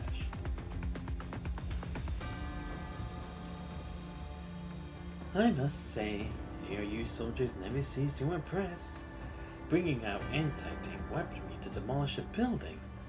You certainly broadened my horizons. I just had what I had on hand. I will let you lay a hand on Babylonia's commandant. Everyone, press the attack. Yes, sir. Fyodor closed in, but his ambush was caught at the last second by Adenov. A split-second decision, Adenov fired at the structure beneath him, struck Fyodor's footing and set him staggering. As a result, the bullets from Fyodor's guns streaked harmlessly off course. Quick thinking. I'll give you that. But don't think it's enough to stop the Frostheart warlords. Rumiantsev, our target is that Babylonia command. Perfect timing. I'm just getting warmed up. In war, disabling the command system is always the fastest path to victory. True, both the Alliance forces and the warlords know well. Upon seeing the order, Rumiantsev drops into a spinning stance. Skin begins to glow, cuffed shifting from green to a vivid charging crimson. Ah, great. That's enough. All units fall back. What? As Rumiantsev prepares to sprint, Simon's voice, magnified by field amplifiers, rings out. In perfect sync, the Alliance soldiers pull their pins and release a volley of combat grenades. And this is... The ground ruptured, blanketing the area not with shrapnel, but with dense multi-compound smoke. You think smoke will save you? While his energy buildup is services to the haze. Expecting impact, he meets only vacant space. The world collapsing concrete and twisted steel echoes around him. Spray out straight through a derelict building. Fyodor samples the air, catching smoke on his fingertips. His eyes sharpen, but his mouth curves into a knowing, devious smile. Well played. After completing the final stage on the previous phase's map, you will automatically advance to the next phase. Ah, okay, yeah, so it is like that.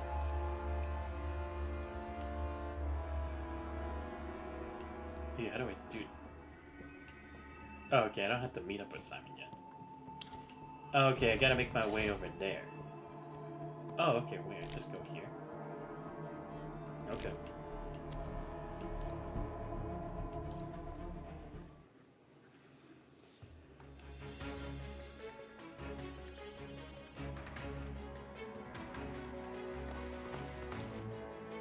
Entrusting tactical positioning to you, Commander, was clearly the right call. We forest guards aren't accustomed to urban combat. I wonder how the others are doing.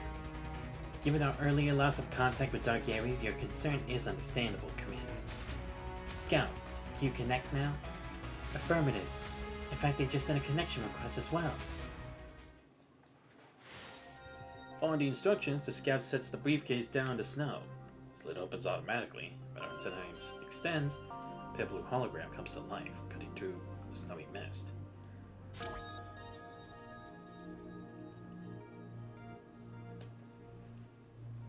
Diana, you're back. Long time no see, Santos. No, I'm not physically back. The corrupted are scattered across the region. I'm clearing the threats.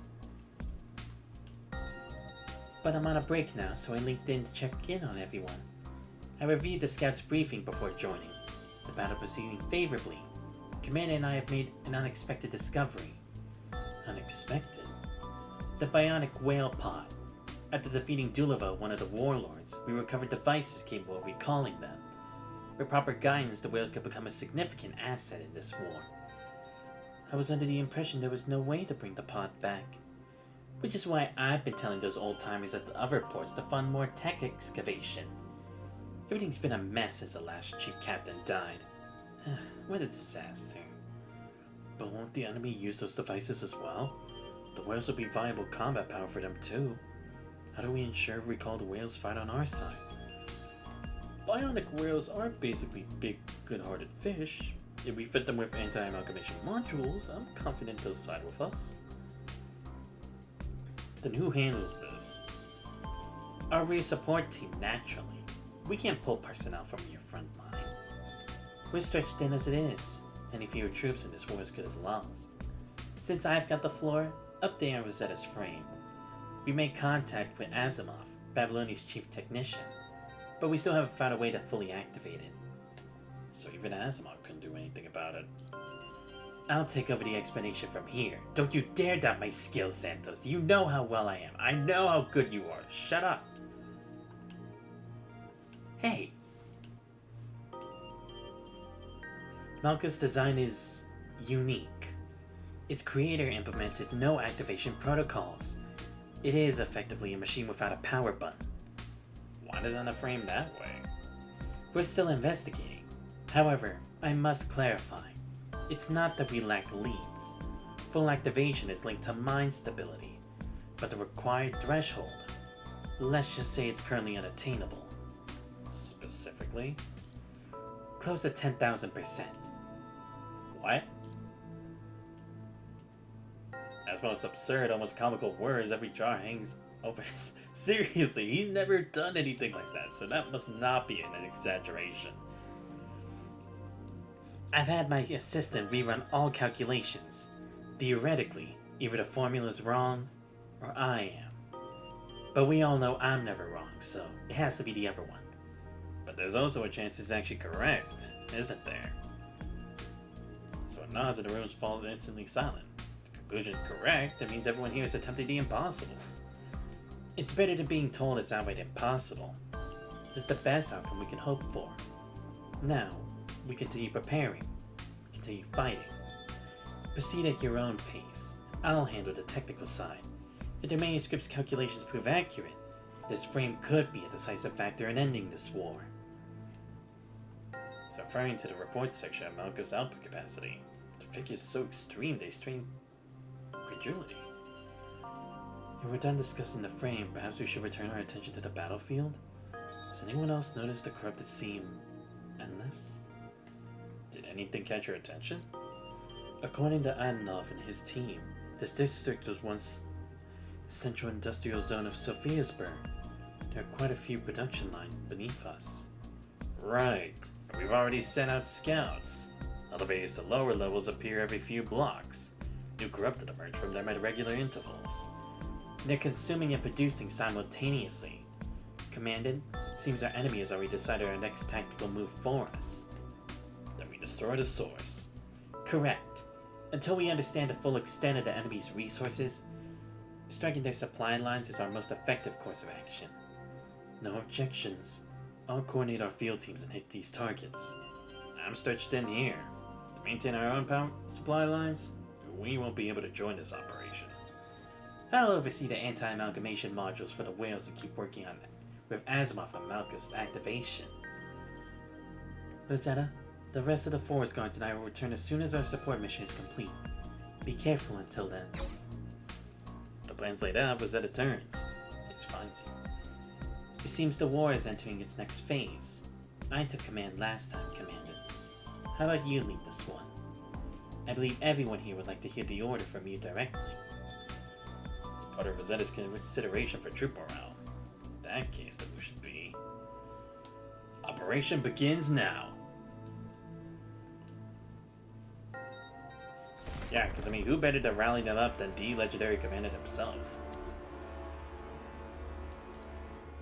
Surrender or resist? Alright, gotta continue reading with this.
You know, I have to say, I like what they're doing here with, like, this is what I like about Punching Gray Raven's story, that you don't see that many stories do.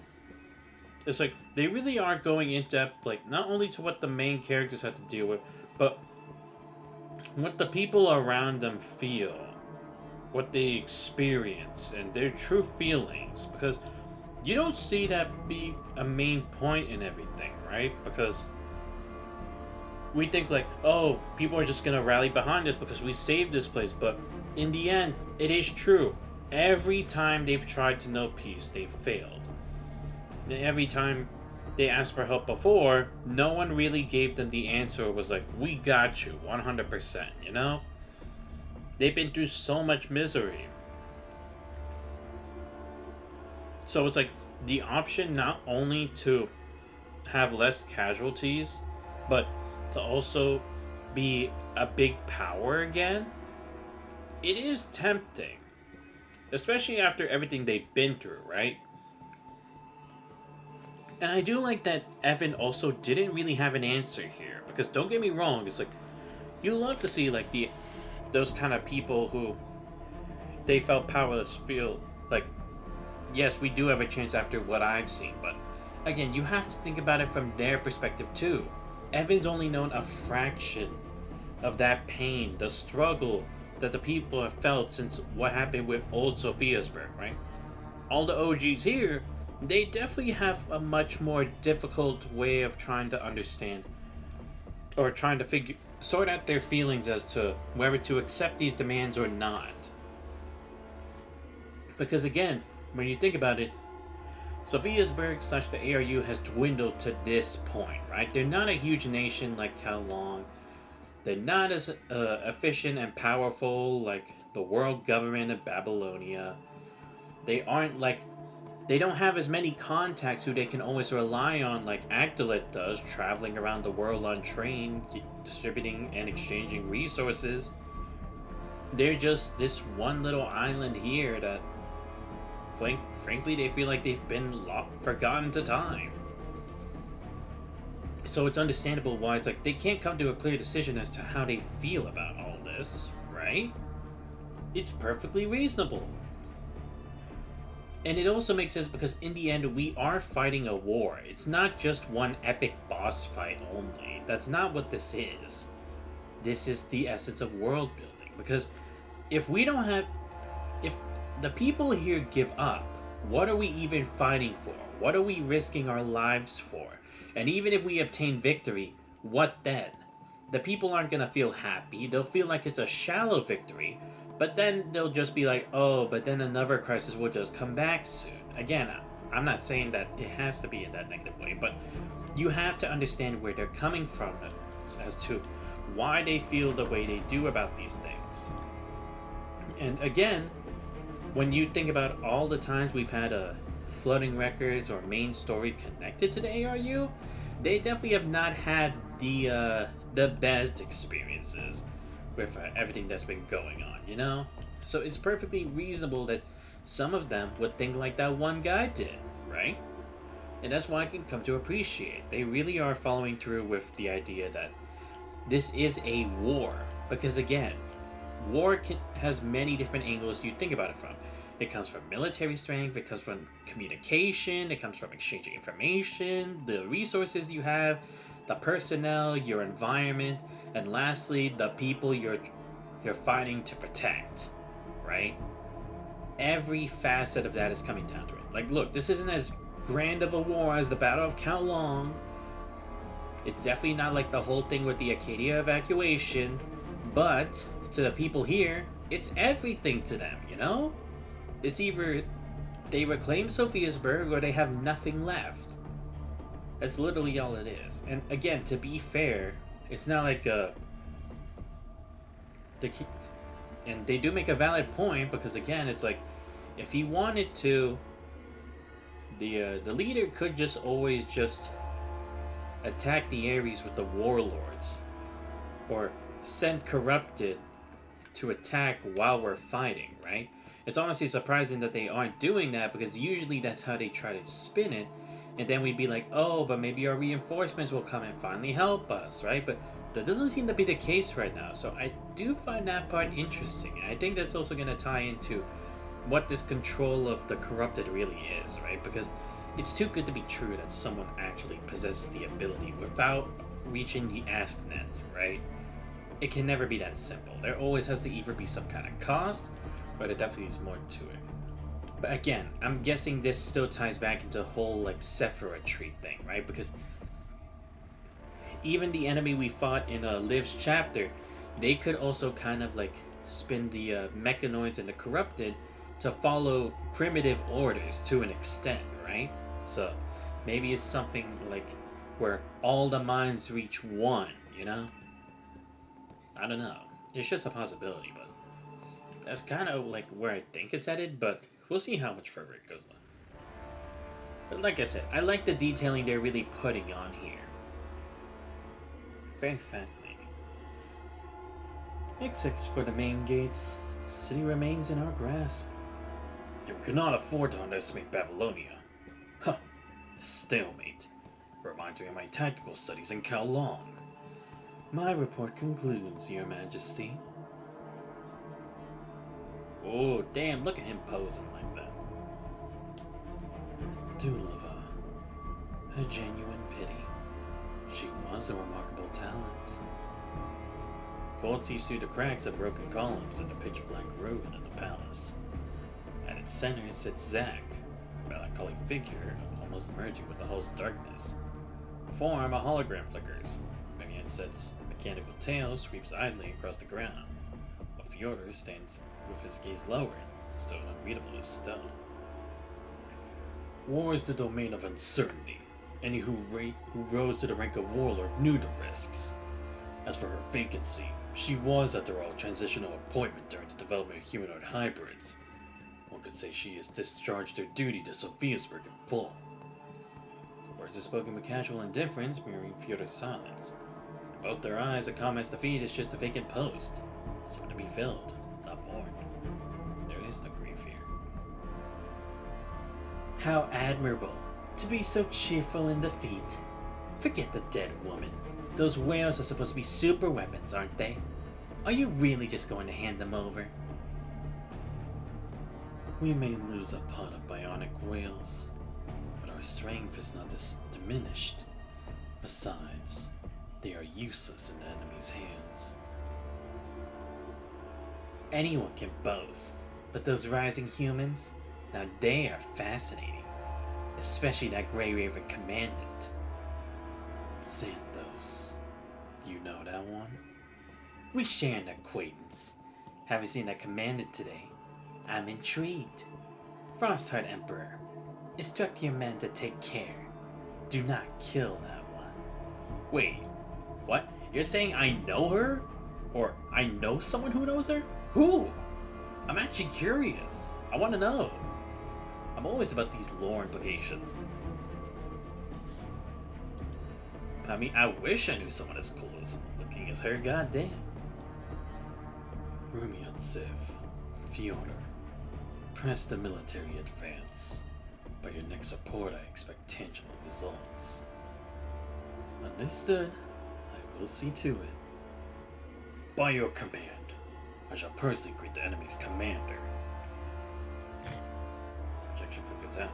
In its absence, a solitary beam of light breaches the dome, barely grazing the floor before the dense darkness consumes the whole. The battlefield is yours to manage, but my patience wears thin. Is the black box data still not ready? It requires more time. The ultimate amalgamator is delicate. Surely you can spare that much. Time is precisely what I lack. It can forge a lion cub into a king, and just as easily grind a king to dust. Even the mightiest cannot defy its passage. Damn, and she's got glowing eyes. Dude, they're really hyping this chick up. I never thought to hear an ascendant speak with such reverence for life. If I held no reverence for it, I would never have ascended. And you? You strike me as no mere glutton for power. What drives you to conquer the world? Oh, okay, so she's the Ascendant. Okay. So what? Maybe we know, we both know, Vonnegut? Maybe. Or who knows, maybe even Luna, perhaps. Or actually, there were other Ascendants, so it could easily be those as well. Sounds reclaims the palace. The only sound is the wind threatened through broken window frames, stirring ghosts of dust from the floor. Slowly, Zack lifts his gaze to the darkened dome as if seen through the decay to the starlit sky that once shone here years ago. I was once an astronaut, soaring beyond the atmosphere to touch the cosmos. I believed that was my destiny. I completed my training, rode the rocket through the clouds. When the weightlessness came, cold and metallic, I pressed against the viewport, and I did not see stars. What I saw was Earth, whole, unified. Zack's fingertips trembled slightly, the phantom sensation of that viewport's cold still lingering from years before. That awe crushed me against the glass. My tears struck the surface. My companions marveled at the planet's beauty, but all I could think was, so this is the truth. A single unbroken whole. So I returned, quit my job, used the little lineage I had to secure a military post. Later I volunteered for the leadership's modification trials. Endured the fire in my veins, the agony of rewritten nerves, until I became what I am now, the ultimate amalgamator. Zack closes his eyes, the darkness fills with familiar shapes. Comments who once shared his dream of an amalgamated world. These were the true believers, the ones who gave everything for the cause. Sees them now as ghosts, a silent testament to the vision they all fought for.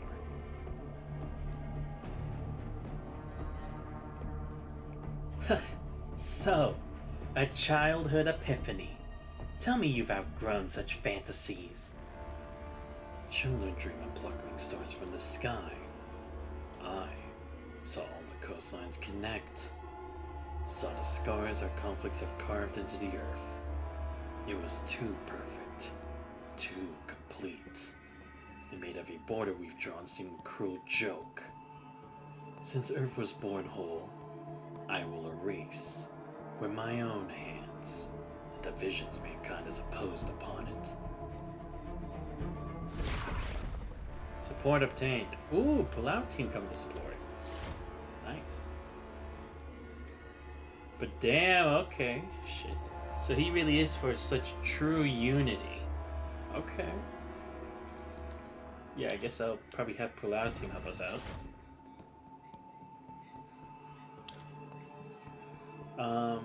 Yeah, let me clear this first. Then I have pull-outs. Oh, I can't cross there yet. Ah, damn, we need more points.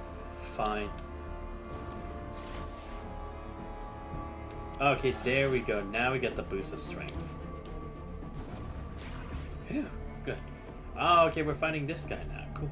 I wonder if Han Ying's gonna be here. Please tell me Han Ying will be here. Maybe she can clarify on something. Before the next battle. I think I can at least try to finish phase 2 and then we'll end the stream. I know it's not as long as I usually do it, but considering there are 5 phases and they actually are clearly trying to like do some kind of story element with this, I'm intrigued to actually take my time with it this time around.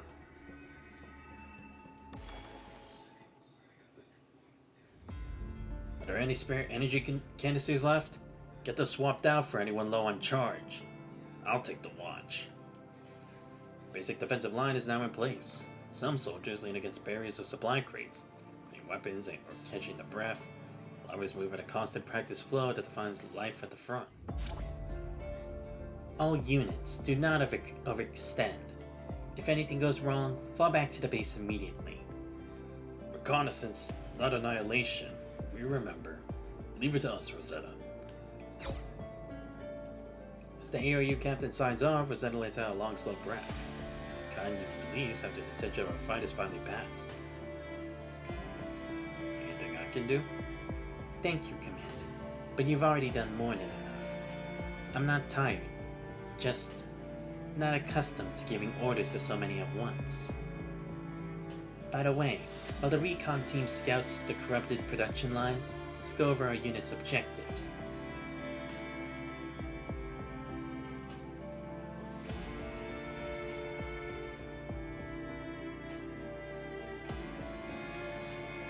Go on. As agreed earlier, the Alliance Force's tactical priority shifts to destroying the corrupted production lines inside Sophiasburg.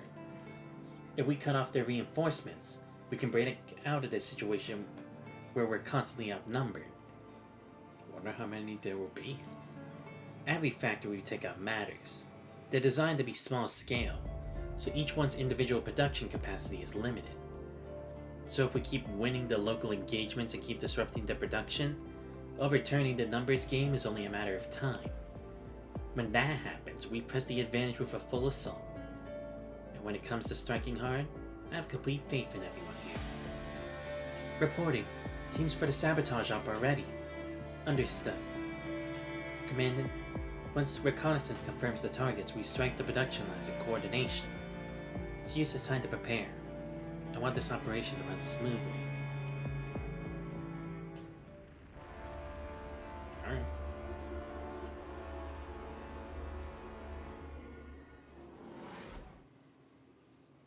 Shiki-kan, 整備を。これは歌声？あっちから聞こえてきてる。見に行こう。Let's go.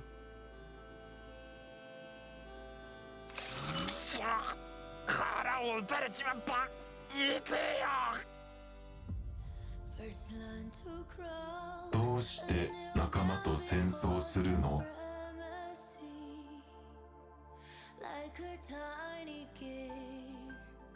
みんな苦しんでる。今できるのはなるべく早く戦争を終わらせることだけ。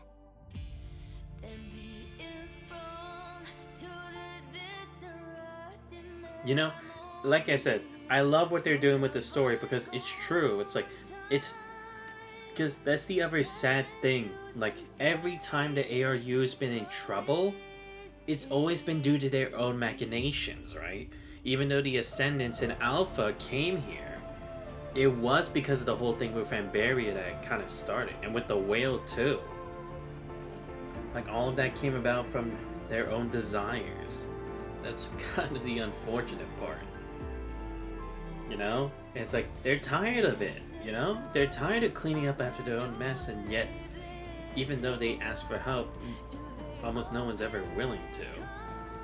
And again, it's like, now they're fighting their own people, at least in their eyes anyway, so it's like, why? You've had to fight so much of like the outside and just surviving the corrupted. Now you have to survive a fight with your own, which could potentially just lead yourself open to something even worse later on. Definitely see that. 声がしたのはこの先。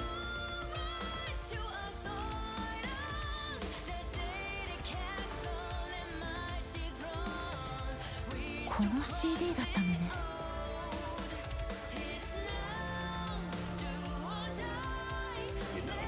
極地には古い時代のものがたくさんあるの。みんななかなかそういうものを捨てたがらない。この CD もソフィアも。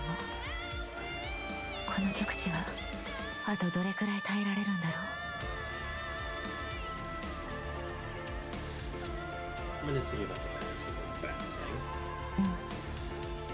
過去は悪いことばかりじゃない。だからこそ私は指揮官に出会えた。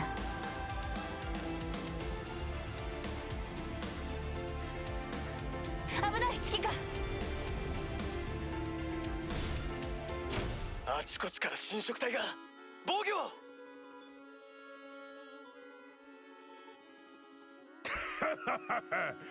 てっきりあの黒髪のガキかと思えば、まさかいきなり総大将と鉢合わせになるとはな。あと一人3個を倒せば市内を奪還できる。宮殿への道が開けるわ。Well, at least I know a あ bit の of this 時は guy's 誰 gimmicks. 一 Not 人 too 宮殿へ much. 立ち入れなかった俺は今とて同じ極地の民が今持つ力どれほどのものか見せてみるがいい先生を切り裂く。遅い。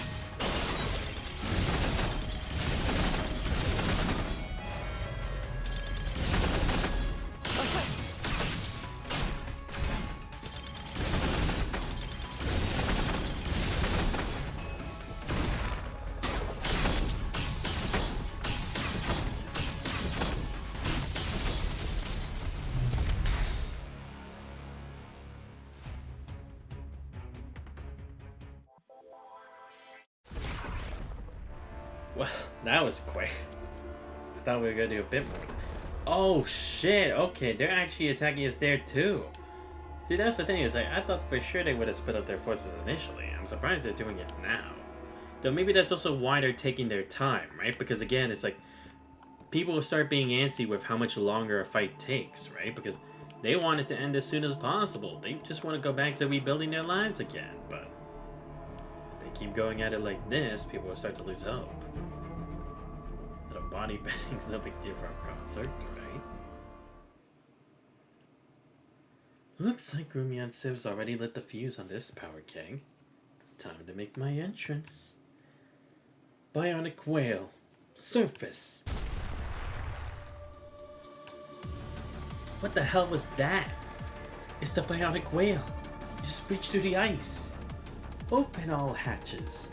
Deploy every unit we have. Target the enemy base. The Arctic Wind carries shards of ice that shriek against the metal tents of the base. This frozen expanse designated the rear line should have been the Alliance's safest refuge. A black shadow erupts from beneath the ice. Soldiers barely make it out of their tents before countless hatches split open across the Bionic Whale's belly. Corrupted troops, bodies caked in grimy snow, parted like a tide. Sugar alloy scraping against ice fills the air as they advance. Keep firing! Get the front line on comms now! People scream warnings and raise their weapons, but panic had already spread like a plague. For these reserve troops, the sheer number of corrupted is more than they were ever meant to face. Just as planned. However fierce their front may be, their rear's as fragile as a snowflake. Level this place. Link up with Runyetsev. This war is done. It's Fyoda's strategy. Destroy the rear, then coordinate with the other warlord to close the trap for the opposite side. Simple plan, yet brutally effective. Corrupted soon swarmed to headquarters. The advance underscored by distant screams and the groan of twisting metal. Perched atop Bionic Whale's spine, Fyodor watches the chaos below, his fingers strumming lightly against the blade of his hip. The operation is proceeding smoothly, and a persistent unease grips him.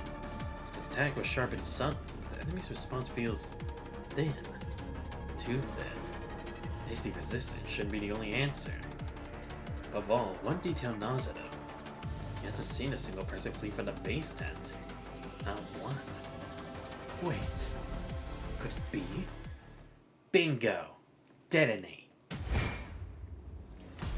A woman's cold voice rings out from within the tent. Next instant, flames erupt through the base as explosions thunder in rapid succession.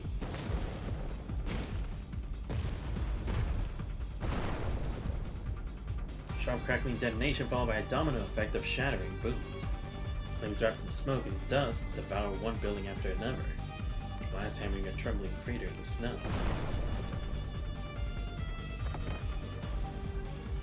Corrupted, no time to react before the blast swallows. As the explosions collapse, the ground beneath them sink back into the frozen sea and return to the dark depths from which they came. Always waiting before we're pushed into a corner. What's that commander thinking? Palma's voice burns with rage as her mantis blades carve twin arcs of cold light through the sun-drenched air. Same frozen instant, Fyodor spots the green-clad figure. So the ambush walked into a trap. How refreshing. You haven't seen anything yet. Palma doesn't wait for her words to finish. launches herself from an ice ridge, blade aimed straight at Fyodor's face. I am Fyodor, one of the Frostheart warlords, the strategist. You think those meager skills can touch me? He's ready, his own short blade flashing up to meet hers. Clutch of steel rings out, sharp and clear across the frozen waist. I don't introduce myself to dead.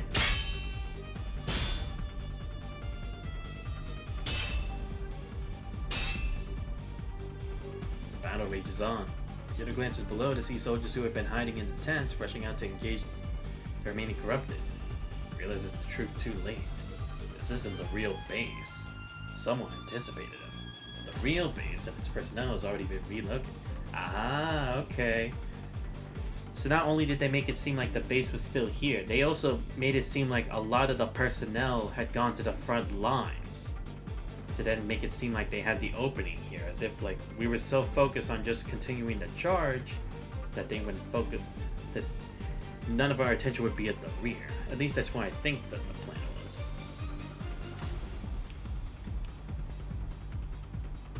You can't just hide a damn whale. Any idiot could guess where it went. Yet you're here intercepting me. That means my strategy struck a nerve. You fear me and that's why you stayed. Paul was surprised Fyodor's skill and speed matched her own. She assumed he was merely a strategist, mind hiding behind the other warlords. In reality, he's an agile, close combat specialist just like her. You ram-horned prick.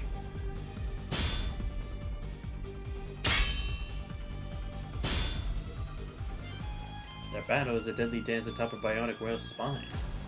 One tries the assault, Mantis blades striking with surgical and vicious intent. Against her, Fyodor's defense is inarted of millimeters. His short blade flashes not to meet her force, but to deflect it, spilling her lethal energy harmlessly into the void. Full barrage! Just as Palmer gathers herself for another blow, a deep resonant hum vibrates up to the whale. Lower, heavy hatch doors begin to part. Seems traced with eerie blue energy. An opening. Palmer tries to fall back, but Fyodor spins with shocking speed, driving his short blade straight for her head. Barely crosses her mantis blades in time, but the force still stamps her back a few steps.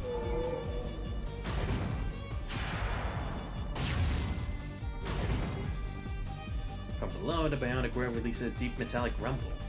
Missiles scream from its launch base, searing heat scorching the edges of both combatants' clothes. Struggling? It's not easy fighting on unstable ground like this. Unless you're me, of course. Got a strike finally connect, driving Palmer backward across the shuddering back of the whale. This is his domain now. A terrain of constant vibration. Using his frame's advantage and combat experience, systematically presses Palmer toward the open missile bays. There's no escape. Damn it. As Palmer tries to escape from the edge of the launch bay, Fyodor lunges at her. Blades clash, a short sword locked against her mantis blades. Mechanical joints in their arms glow strained, areas red from the force. Fine, have it your way. Trapped, Palmer wrenches her right hand free and prepares to shove Fyodor back with all her strength. Another opening. What? Terrible timing, missiles suddenly roar from the launch bay at their backs. Violent shockwaves catches Palmer off guard. Eco twists and her footing gives way. Instant, she's falling, pitching headlong toward the open maw of the launch bay. It's over, Babylonia construct. Cold glint flashes in Fyodor's eyes as he retracts his blade, pulls it towards the chest, starting meant to end the battle. Just before the body pierces Palmer's blade, or body, sound twisting joints suddenly echoes through the air. Fyodor's attack is only air. His target is already moved. In the periphery of his vision, he glimpses Palmer, her body bent in an inhuman curve to avoid the blow. Wait, what? The ride arm twists impossibly back, and the mantis blade extends to a length he has never seen.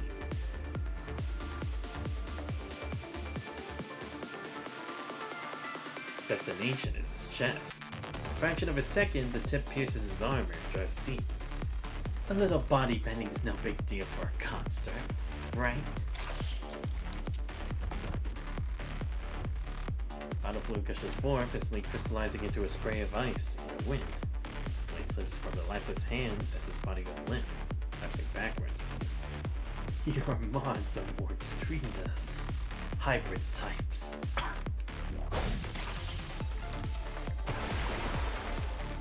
Palmer doesn't let Fyodor finish. There's a mantis blade from his chest. The figure plummets from the bionic whale's spine, crashes to the freezing ocean, and vanishes. But swallows instantly.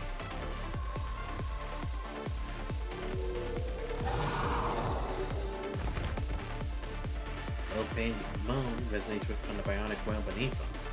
Sunder feels both like relief and a final command.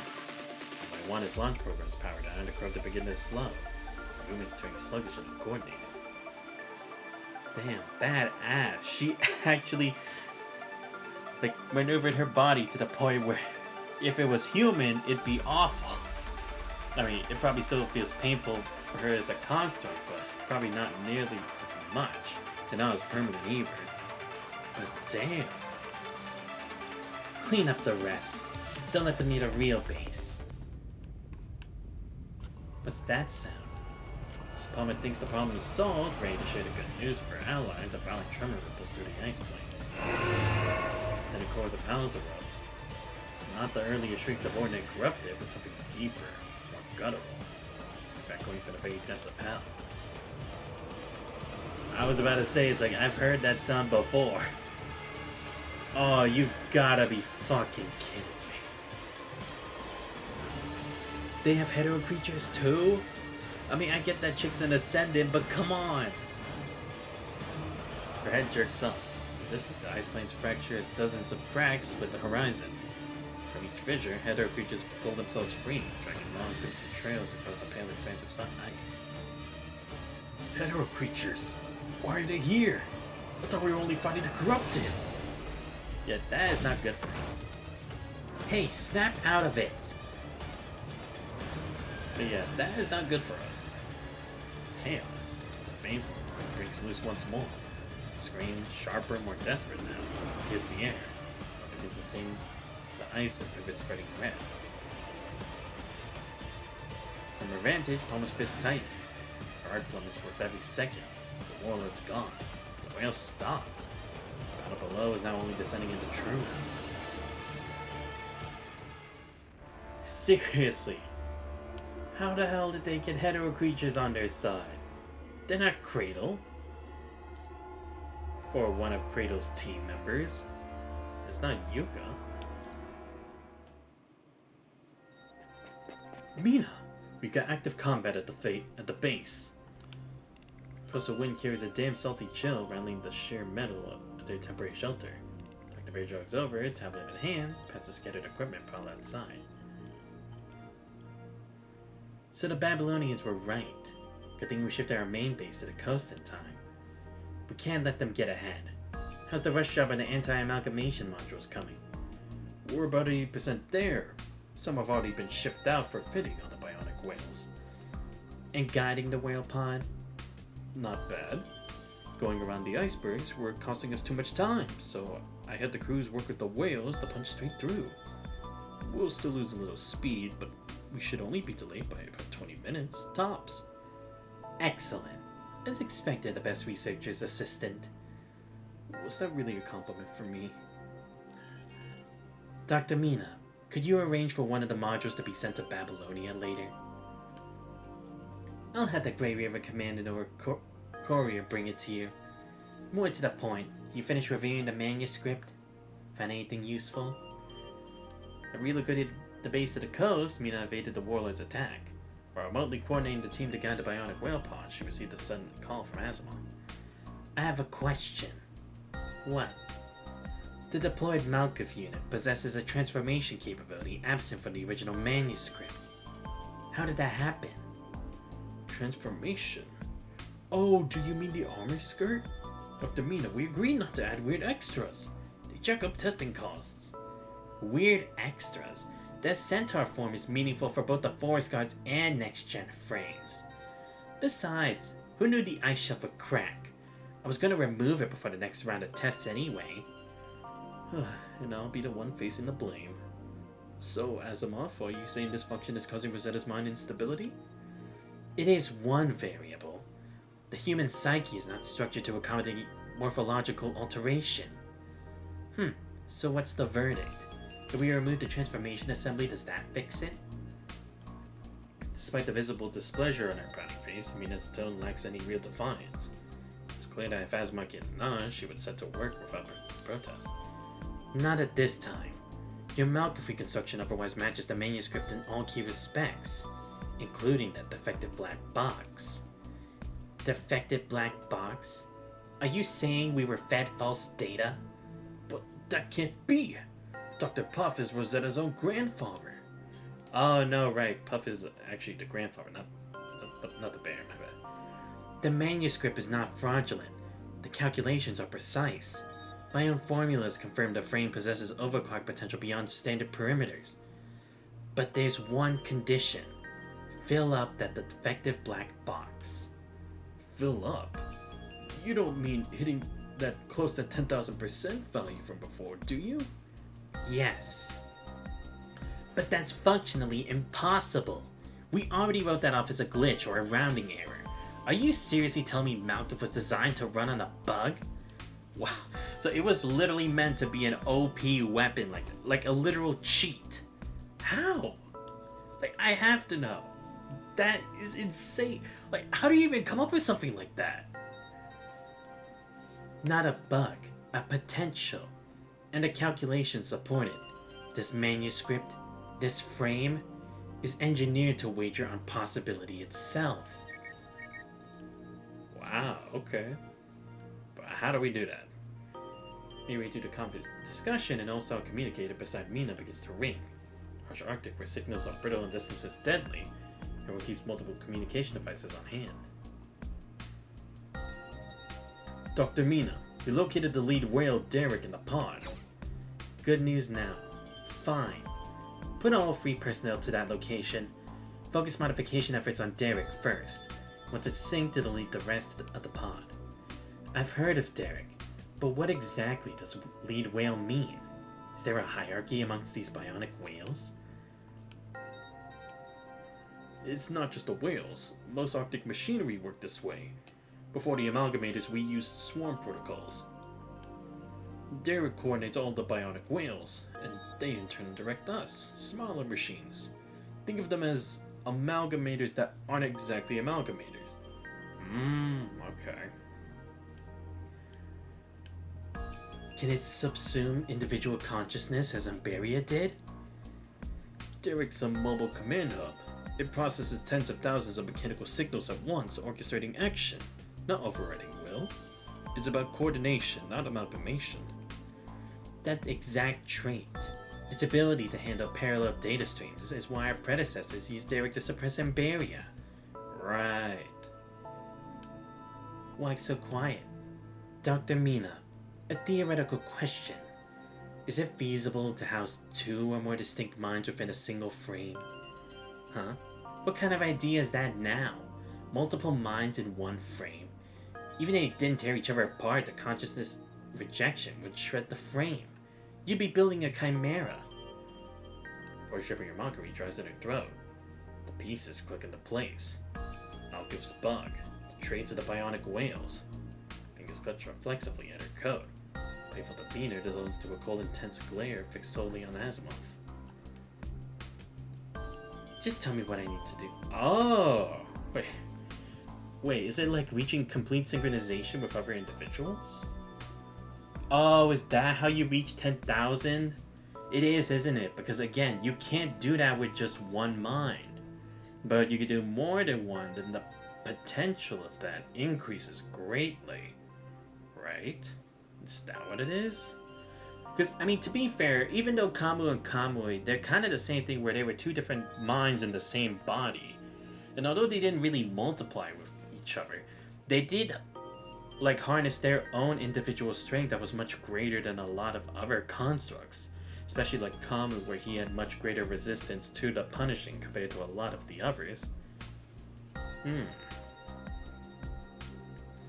Wonder if that's where Asimov kind of gets the idea from, because it's like, we've had multiple minds in the same vessel before. Oh, okay, cool. It's just the whales there. Cool.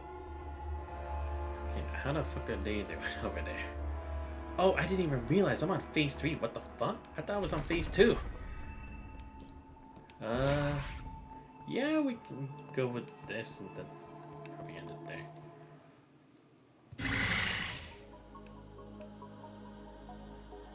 What is that? Hetero creatures? Inside the perimeter? All civilians, take cover now! Yeah, that's not good for us. Damn it, what's happening? Were we told the sector was secure? No time for that. We need a plan and fast. What plan? We shipped every usable asset to the front. We got nothing left here.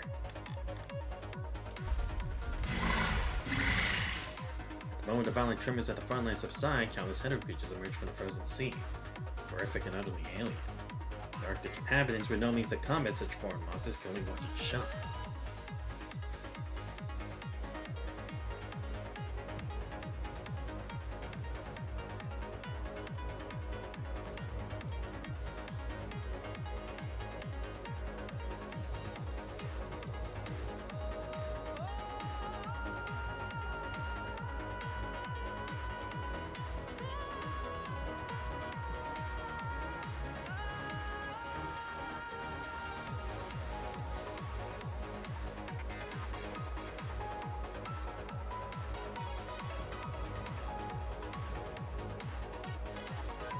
At least we got the gate sector. We can use the buildings for cover. Hold them off as long as we can. Yeah, you're right. But that's all we have. But the chaos force and footsteps assault the senses. It's only a communication device half buried in the snow erupts with piercing static, so I seem to clamor like a needle. Can anyone read this? This is a Babylonia unit. Babylonia? Are they here to help? The person who heard the transmission lunges for a communicator, snatching it up. Hello, this is New Sophiasburg. Do you read us? Where are you? New Sophiasburg. So signals only reach this far. The people of New Sophiasburg, hearts still alight with wild joy, are doused by the cold wave of disappointment emanating from Babylonia. Instant, their elation turns to dread. What's wrong? You're not here for us? No, I'm sorry. Whatever you're facing, we're actually requesting support. We're under Science Council orders to lay comm lines across the Arctic region. Technicians say they're critical for the front. We're surrounded by hetero creatures. We need backup. A poundable chill settles over the group. I was catching in the cold air. Before the council could elaborate, the first retort cracks the silence. Backup? We can barely hold this place. Sending anyone out would collapse our defenses. But if those lines are crucial and the front falls, we're dead anyway. It's just a matter of time. Maybe we should just lay down our arms. Don't be a fool. You sang praises about the Frostart Emperor and look where we are. Look where we are. All the high and mighty are the same. We just wanted somewhere safe to live. A gunshot explodes, ringing in the air and freezing everyone in place. Turn toward the sound, they see Ever and several children thrown back by the recoil. Slam against the wall, small hands trembling around the gun, they still Whoa, they did that? Evan, what are you doing? We had to help Babylonia. They came to help us, didn't they? We should, but we can't split up our forces. We can't fight on two fronts. Then we fight on one. We do what Rosetta did in the last battle. Blow the city gates. The whole area will flood into an ice sea. The monsters will sink. Then we use the ship at the port to evacuate Babylonia's team. It's big enough for everyone. Have you lost your mind? Do you know how much blood and sweat went into rebuilding this place? Those gate structures are ruins for the old Sophiasburg. We barely preserved them. The civilian guard is right. This gate, this entire sector, this memento, pieced together by the adults during endless sleepless nights. For the adults, watching their lost capital slowly resurrect under their own hands is forged a small island of safety in the icy desolation. Everyone's long understood, from their wary size, what the city means to them. But now, with tears in his eyes, all he can do is shout. What? He's right. They promised us schools and warm meals, but when we got here, they just put us to work. You drag us onto stage to perform when you're celebrating, but we don't even know what's worth celebrating. And those onion dome buildings wasted our last paints. You don't only care about yourselves. I see. Again, rekindling what was good of the past, right? Again, it's like, it's not bad to see why, because it's like, it's their pride as people of Sophiasburg. But true, at the same time, it means all they're doing is living in the past, living in their former glory. Not really thinking about the future for Sophiasburg, what they want for it. Just keeping them trapped in this place, trapped in the past. Rather than taking the lead, the other children pour out their grievances. Their words strike like tiny, precise hammers against the adults' hearts. They stand stricken and speechless, not slightly agape as a heavy, suffocating silence descends upon them all. We don't need these stupid onion domes. We don't need Sophiasburg landmarks. And we definitely don't need the Frostheart Emperor. Because this isn't Sophiasburg at all. It's new Sophiasburg. Silent saying is frozen solid. There what feels like an eternity, someone finally moves.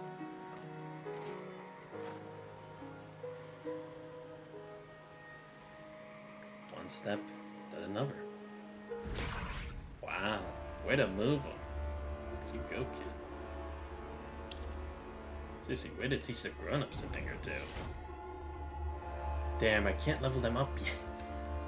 What is it with Pula's forces? Like, are we actually gonna move them or not?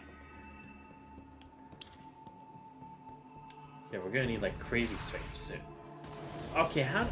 Oh, okay, good. I was gonna say, it's like, there's no way we're gonna measure up to that strength. I can't move anyone. If I do, it's game over. Disorder and chaos. I've forgotten whose territory this is. Hold on tight, Commandant. Snowfield wind whips against your face as Rosetta cradles you. It's between the skeletal frames of city buildings. Everyone else, do the same. Do whatever you can to leave this combat zone now. On it. Soldiers falling behind struggle against the blinding storm. Why just to keep the retreat in sight before they can go make any real distance. Sharp crack splits the glacier beneath them. The insect header creatures erupt from the fissures. Razor sharp limbs lash out, snaring the two soldiers who'd fallen behind. Rosetta, help them! Understood. Commandant, please fall back with the others for now. Push it off from Rosetta's arms and land lightly. At the same moment, she draws her blade, spinning back to face the threat. There are too many! Words die in the soldier's mouth as three corrupted strike. The edgy shield gives a final dissonant hum and fails. Instantly, the soldiers pulled under, swallowed by the ice. The sharp grit of her teeth, Rosetta surges toward the hetero creatures. The blade flashes, pinned down the tentacles that ride from the ice. Pivots, sprinting for the downed soldier. A shadow falls as the hetero creature drops from the building's ledge. Thanks, Commander. Shoot down the hetero creatures obstructing Rosetta, clearing the path for her to rescue the trapped soldier. As the immediate crisis seemed resolved, the slender mechanical figure emerged from the chaos that slams into her side. Out of my way, construct! You! Blocks the strike, but the opening for a counter never comes. One burns towards her berserker's fury. That is heavily discarded. Each blow is part of a relentless singular goal. Crush Rosetta under a tide of pure unrestrained power. Why would you fight me like you did that dragon man earlier? Is this really all you've got? The Ascendant lunges at Rosetta, her battle style savage and chaotic. It's a wild, unrestrained declaration of her existence, just when they first met. In that chaos, memory surfaces. Banyu Rumiatsu grinding to a halt, but afraid to shatter the stalemate with whatever brutality remained. That was when she first met that place. But a second before her strike would have landed, Rosetta wrenched her blade to a stop. Retreated several paces, assuming a guarded stance, touching Riverdale into vacant air just behind her opponent. Honored guest, says Majesty who sent you to intervene. Partially, but I was also growing rather bored sitting around. Then a sudden tremor rippled across the land. Before it even settled, thick abyssal sounds began to swallow the air. Confronted by the rising threat, Rosetta's command to retreat immediately cut through the chaos. You actually blocked that. What?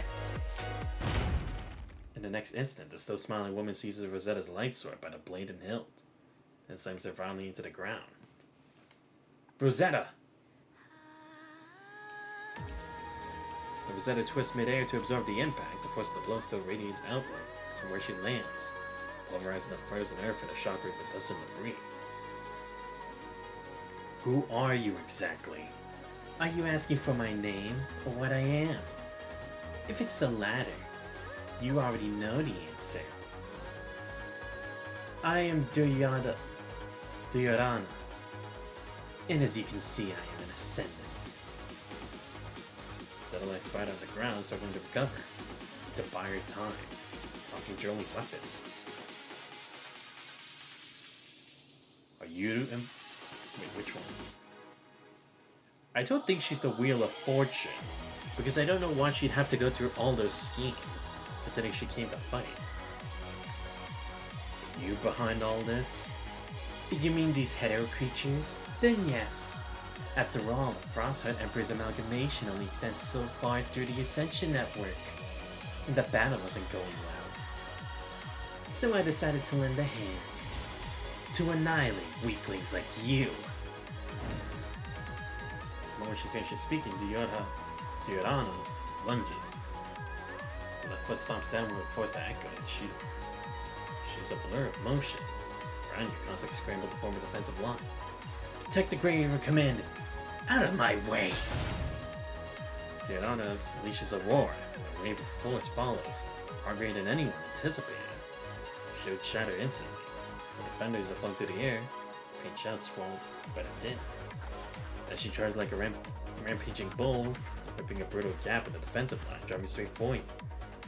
You will not harm the commandant, Ascendant! Before Duryodhana can press her attack, Rosetta recovers.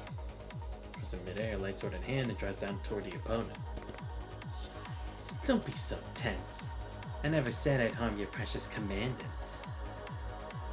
Phased with an exaggerated backbend, then leaps back. Eyes linger on you, predatory and intent. After all, if I accidentally finish the commandant, that child might get quite upset. That child? Wait, she does know them? What? Oh, come on. Ascendant? Child? The image of a blue-haired girl newly surfacing your mind. If you pieced it together, why not stop fighting and come with me? You get the intel you want, I get my reward. What intel? Don't you want to know where FOS really went? Oh shit. They can give us that. Or maybe she's just playing with us. Speak, she attacks again. Been searching for an opening, throughout your entire conversation, wait for the moment to charge. Everyone, disrupt their movement. Spread out. Open fire to pin her down. What a nuisance. Command transmits. In response, the Concert Team fans out and opens fire, unleashing a sudden downpour of energy shots of razor-edged ice that brackets the Duryodhana, reaching the ground in a chaotic web of impacts. Though she cares little about being stuck or struck, the destruction of her footing staggers her stance. Instead of capitalizing immediately, sweeping directly into her path. Stop right here. Fine, you first then. As Rosetta is an immovable obstacle, Duryodhana snatches her right arm in a vice-like grip.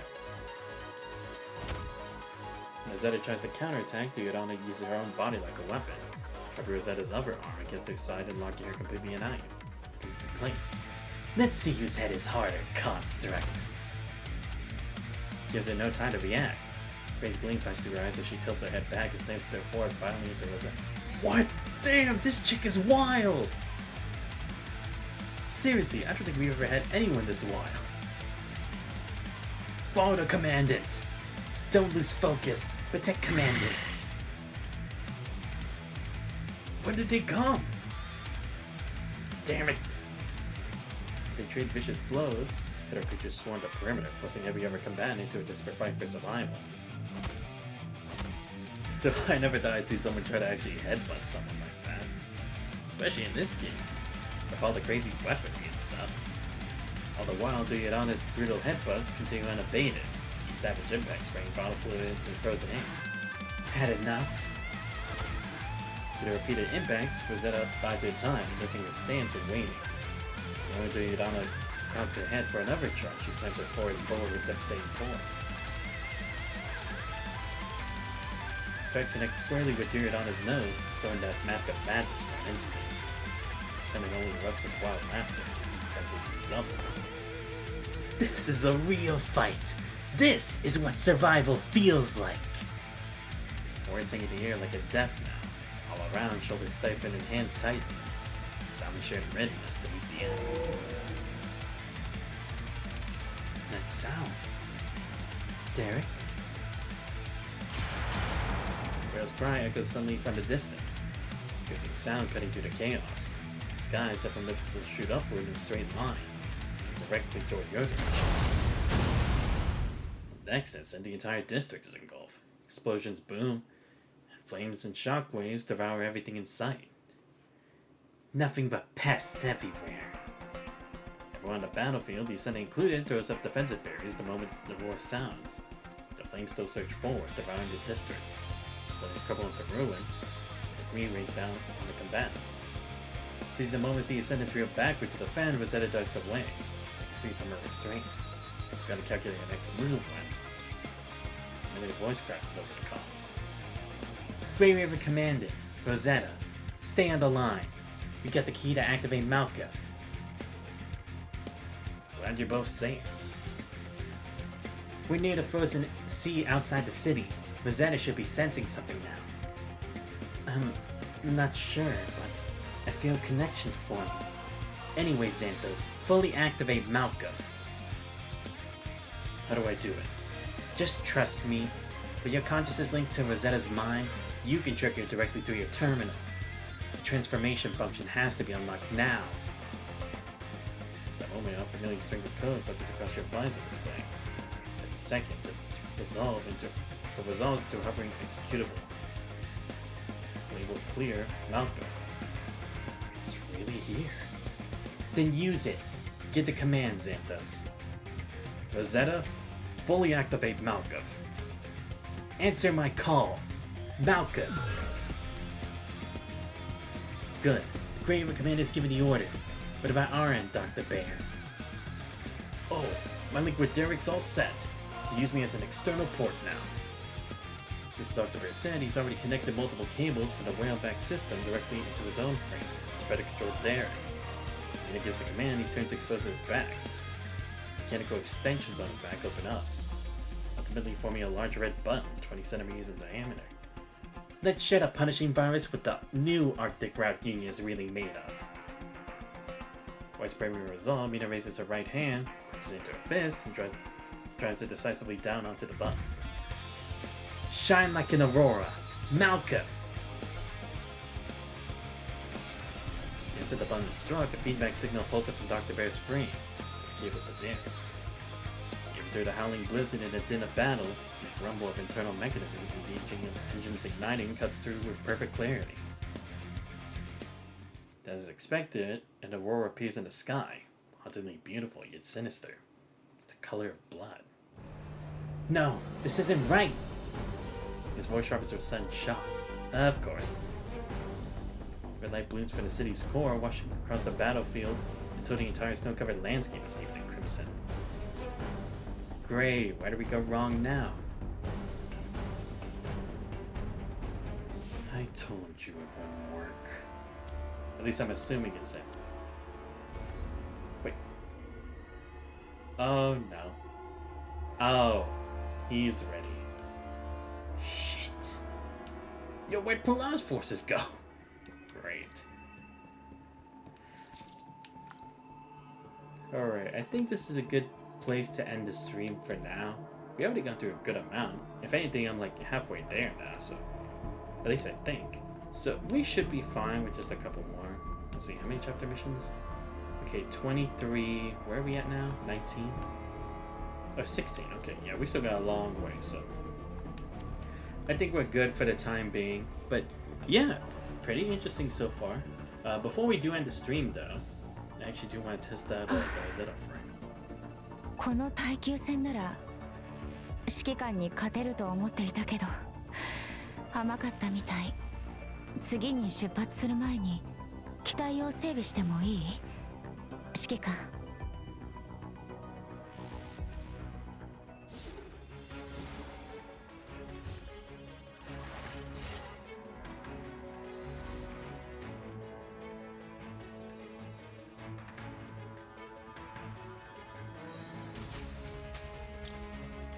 Yeah, I want to do the character trial. So that way I can better understand how to use, what's that? So let me just put that. Just test out the tutorial stage. Because again, I am using her for my dark team, but when I actually know how to use her. 統合の力を持って一掃する。 So cool. ロゼッタ。 How do we do this? While Crusher module is active, tap red to cast Crushing Supremacy. Halbert's Burn, gaining Light Link. While Piercer mode is active, tap blue to cast Withering Tempo and Perilous Suppression, gaining Light Link.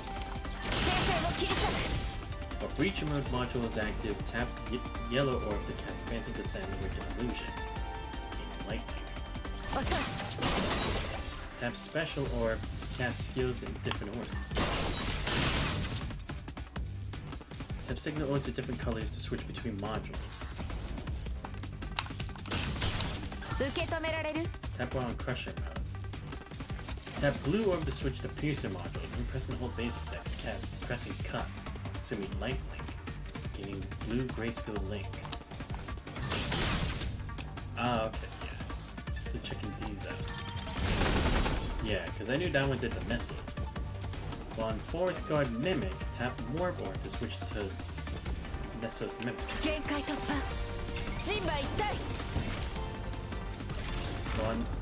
While on Nessos Mimic, tap the Morborn to switch to Forest Guard Mimic. Ah, okay. When holding Grayscale links of the same color, tap Morph to switch to Nessos Mimic. It's 30 to Tap blue to switch to Piercer mode, then press the basic cast of vibration, consuming overridden blessing.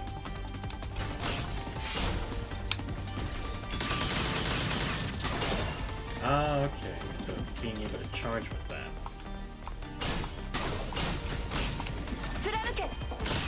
Whoa, it made it like a bow. I see. Oh, so she has different sets of skills based on whichever mode I'm in.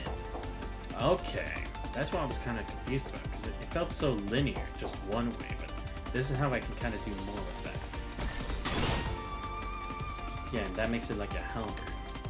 Okay, yeah, this is like a spear. Cool, okay. Okay, that's pretty cool.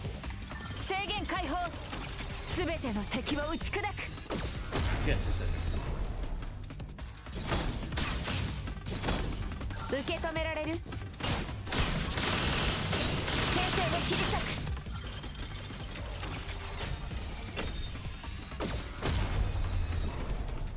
変身。貫け。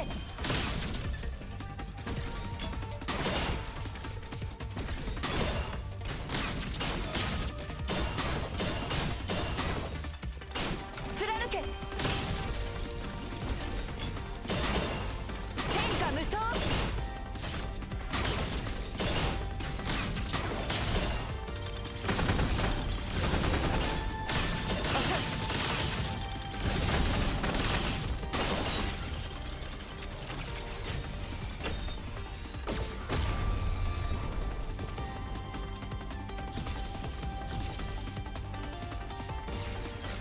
戦える敵は残ってない。指揮官、私たちの勝利。 Okay, yeah. I mean, it's cool about how many changes you have with these modes, but I will say it definitely looks a bit harder to control. Again, I just think this is probably just a case of like practice makes perfect for it, right? Because kind of reminds me like how Dante and Virgil is like they have their own like little combos with like wherever they use the sword or the gauntlets or their other special weapons, and then the transformation, then they can do other stuff with that. So it kind of reminds me a bit of that, but it's a bit different. This one, it definitely feels like there's a bit more like of a pattern you have to figure out. I don't know what it would be, but I would just say this is a character that's like, it's gonna take a lot of practice to understand. Yeah, so that's how I was doing it. Yeah, so doing it like this, I'm right. Some misses.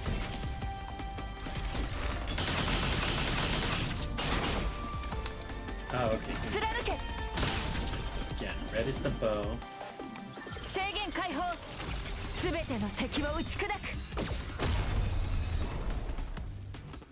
Okay, now the second process during Nessa's Mimic. Tap to switch to Nessa's Mimic. So switch to blue and then this. Yeah, so it looks like I need to charge 120 when casting ult, from what I've seen.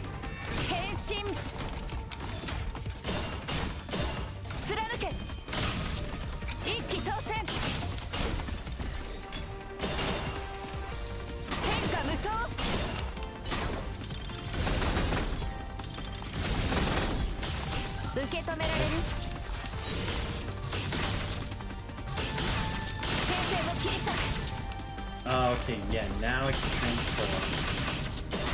Oh, I see. I need to build up those 2 charges first, and then I can come up with that. Okay. I was kind of confused at how that worked, but now I get it.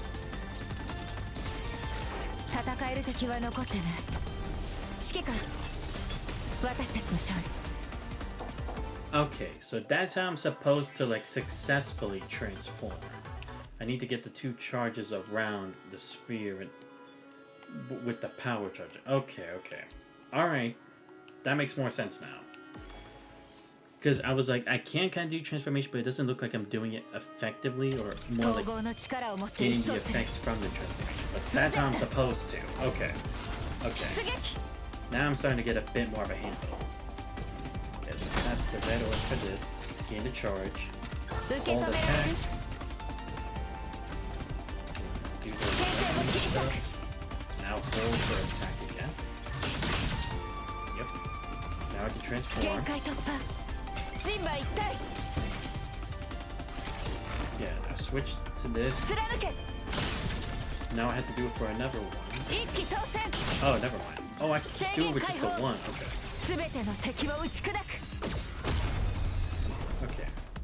Okay, now the second process. Is it when I do both? Okay, yes.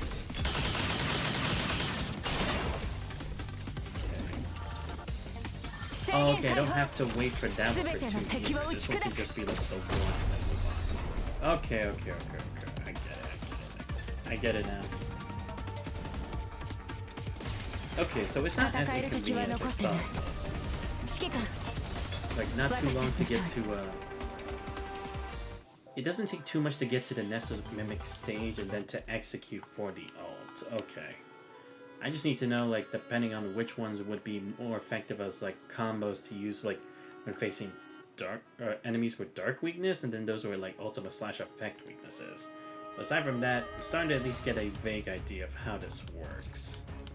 Alright. Interesting. Again, I'll probably try a bit more with this in the next stream. But yeah, I will say the story is at least interesting. Again, it's not too tied to everything from last time. That was primarily supposed to be like Teddy's thing. But at the very least, it's starting to seem like, yes, there is a whole new group of Ascendants taking to the front. Specifically those connected with the strange existence of a FOS, right? But it's very interesting, right? Because again, it's like, even though we talk about coming from FOS College, we talk about almost nothing about it except as like a reference point. But seeing as we're actually talking about the institution directly in the main story, really makes you think, like, what was really going on in there? did we even know anything about it from the beginning, or was it always just like with some hidden intention? But I also do like the design. This new character, Diorana, she looks so cool. I hope she becomes a character like we could play her in the future, you know? Because, I mean, it would suck if it's like they make, like, she looks so cool. It's like she could definitely be like a cool design. It's like we don't have her. Because, I mean, to be fair, we have other units where it's like they're not from Babylonia, or they're not exactly in the same alliance with us, and yet they're still available characters like Lilith. So I'm kind of interested if they'd actually try that with Diorana. I think they should. She honestly looks really cool to me. I'd love to see what her playstyle would become after that. You know? Like, I'd assume, like, again, only by how she fought with, like, the headbutt and everything, like, maybe she'd just be, like, a gauntlet type user or something. Maybe kind of similar to Yada's style, but not exactly. But I'd be interested if they actually went that route, but I don't know.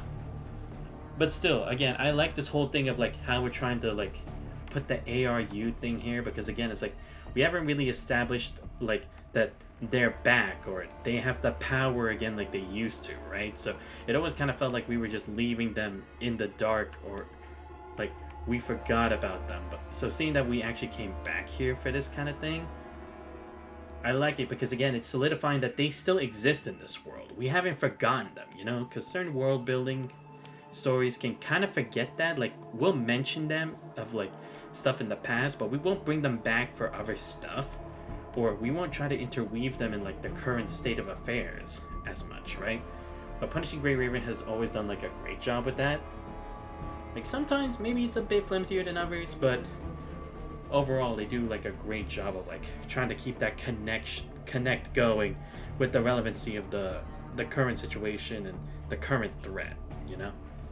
But yeah, next time we come back to this, I'll probably try to finish all this.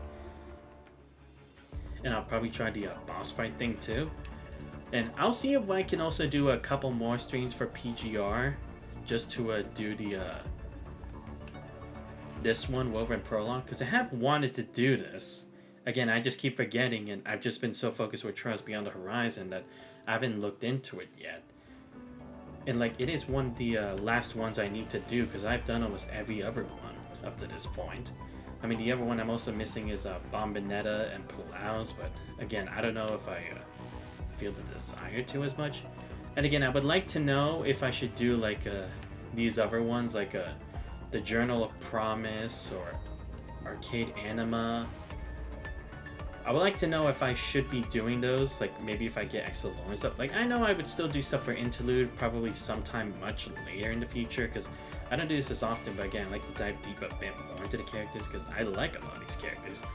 But I wonder if like some of this like other stuff is like, it'd be give me like some cool lore, or at least even more cool moments with some characters, you know? Just a question for you guys. You can let me know in the comments if you think you'd be interested in it, and is it like, does it have an interesting story and like a good amount of combat as well, so it's like it'd be a good fusion of both to enjoy, both for me playing the game and you guys watching the VOD? Just let me know about that in the comments.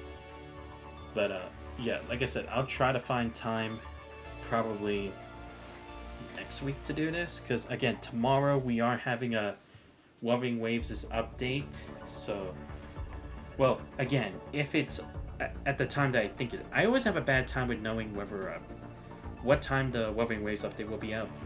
So hopefully, if like it'll be out by like between the afternoon and evening, then I can set that up and then I can stream in the evening tomorrow. And then on Friday, like I said, I can try to do Arknight's Enfield, and then I'll probably come back to this on Sunday maybe if I finish Arknight's main story on Friday, but we'll see. But anyway, shout out to Ringer for showing up the stream. Great seeing you.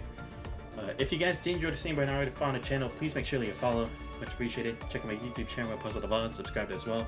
Join Discord, you guys not already. Links to all those are on the channel. But this has been Santos Vice. I hope you guys have a great rest of your night. I'll see you guys next time. We're out.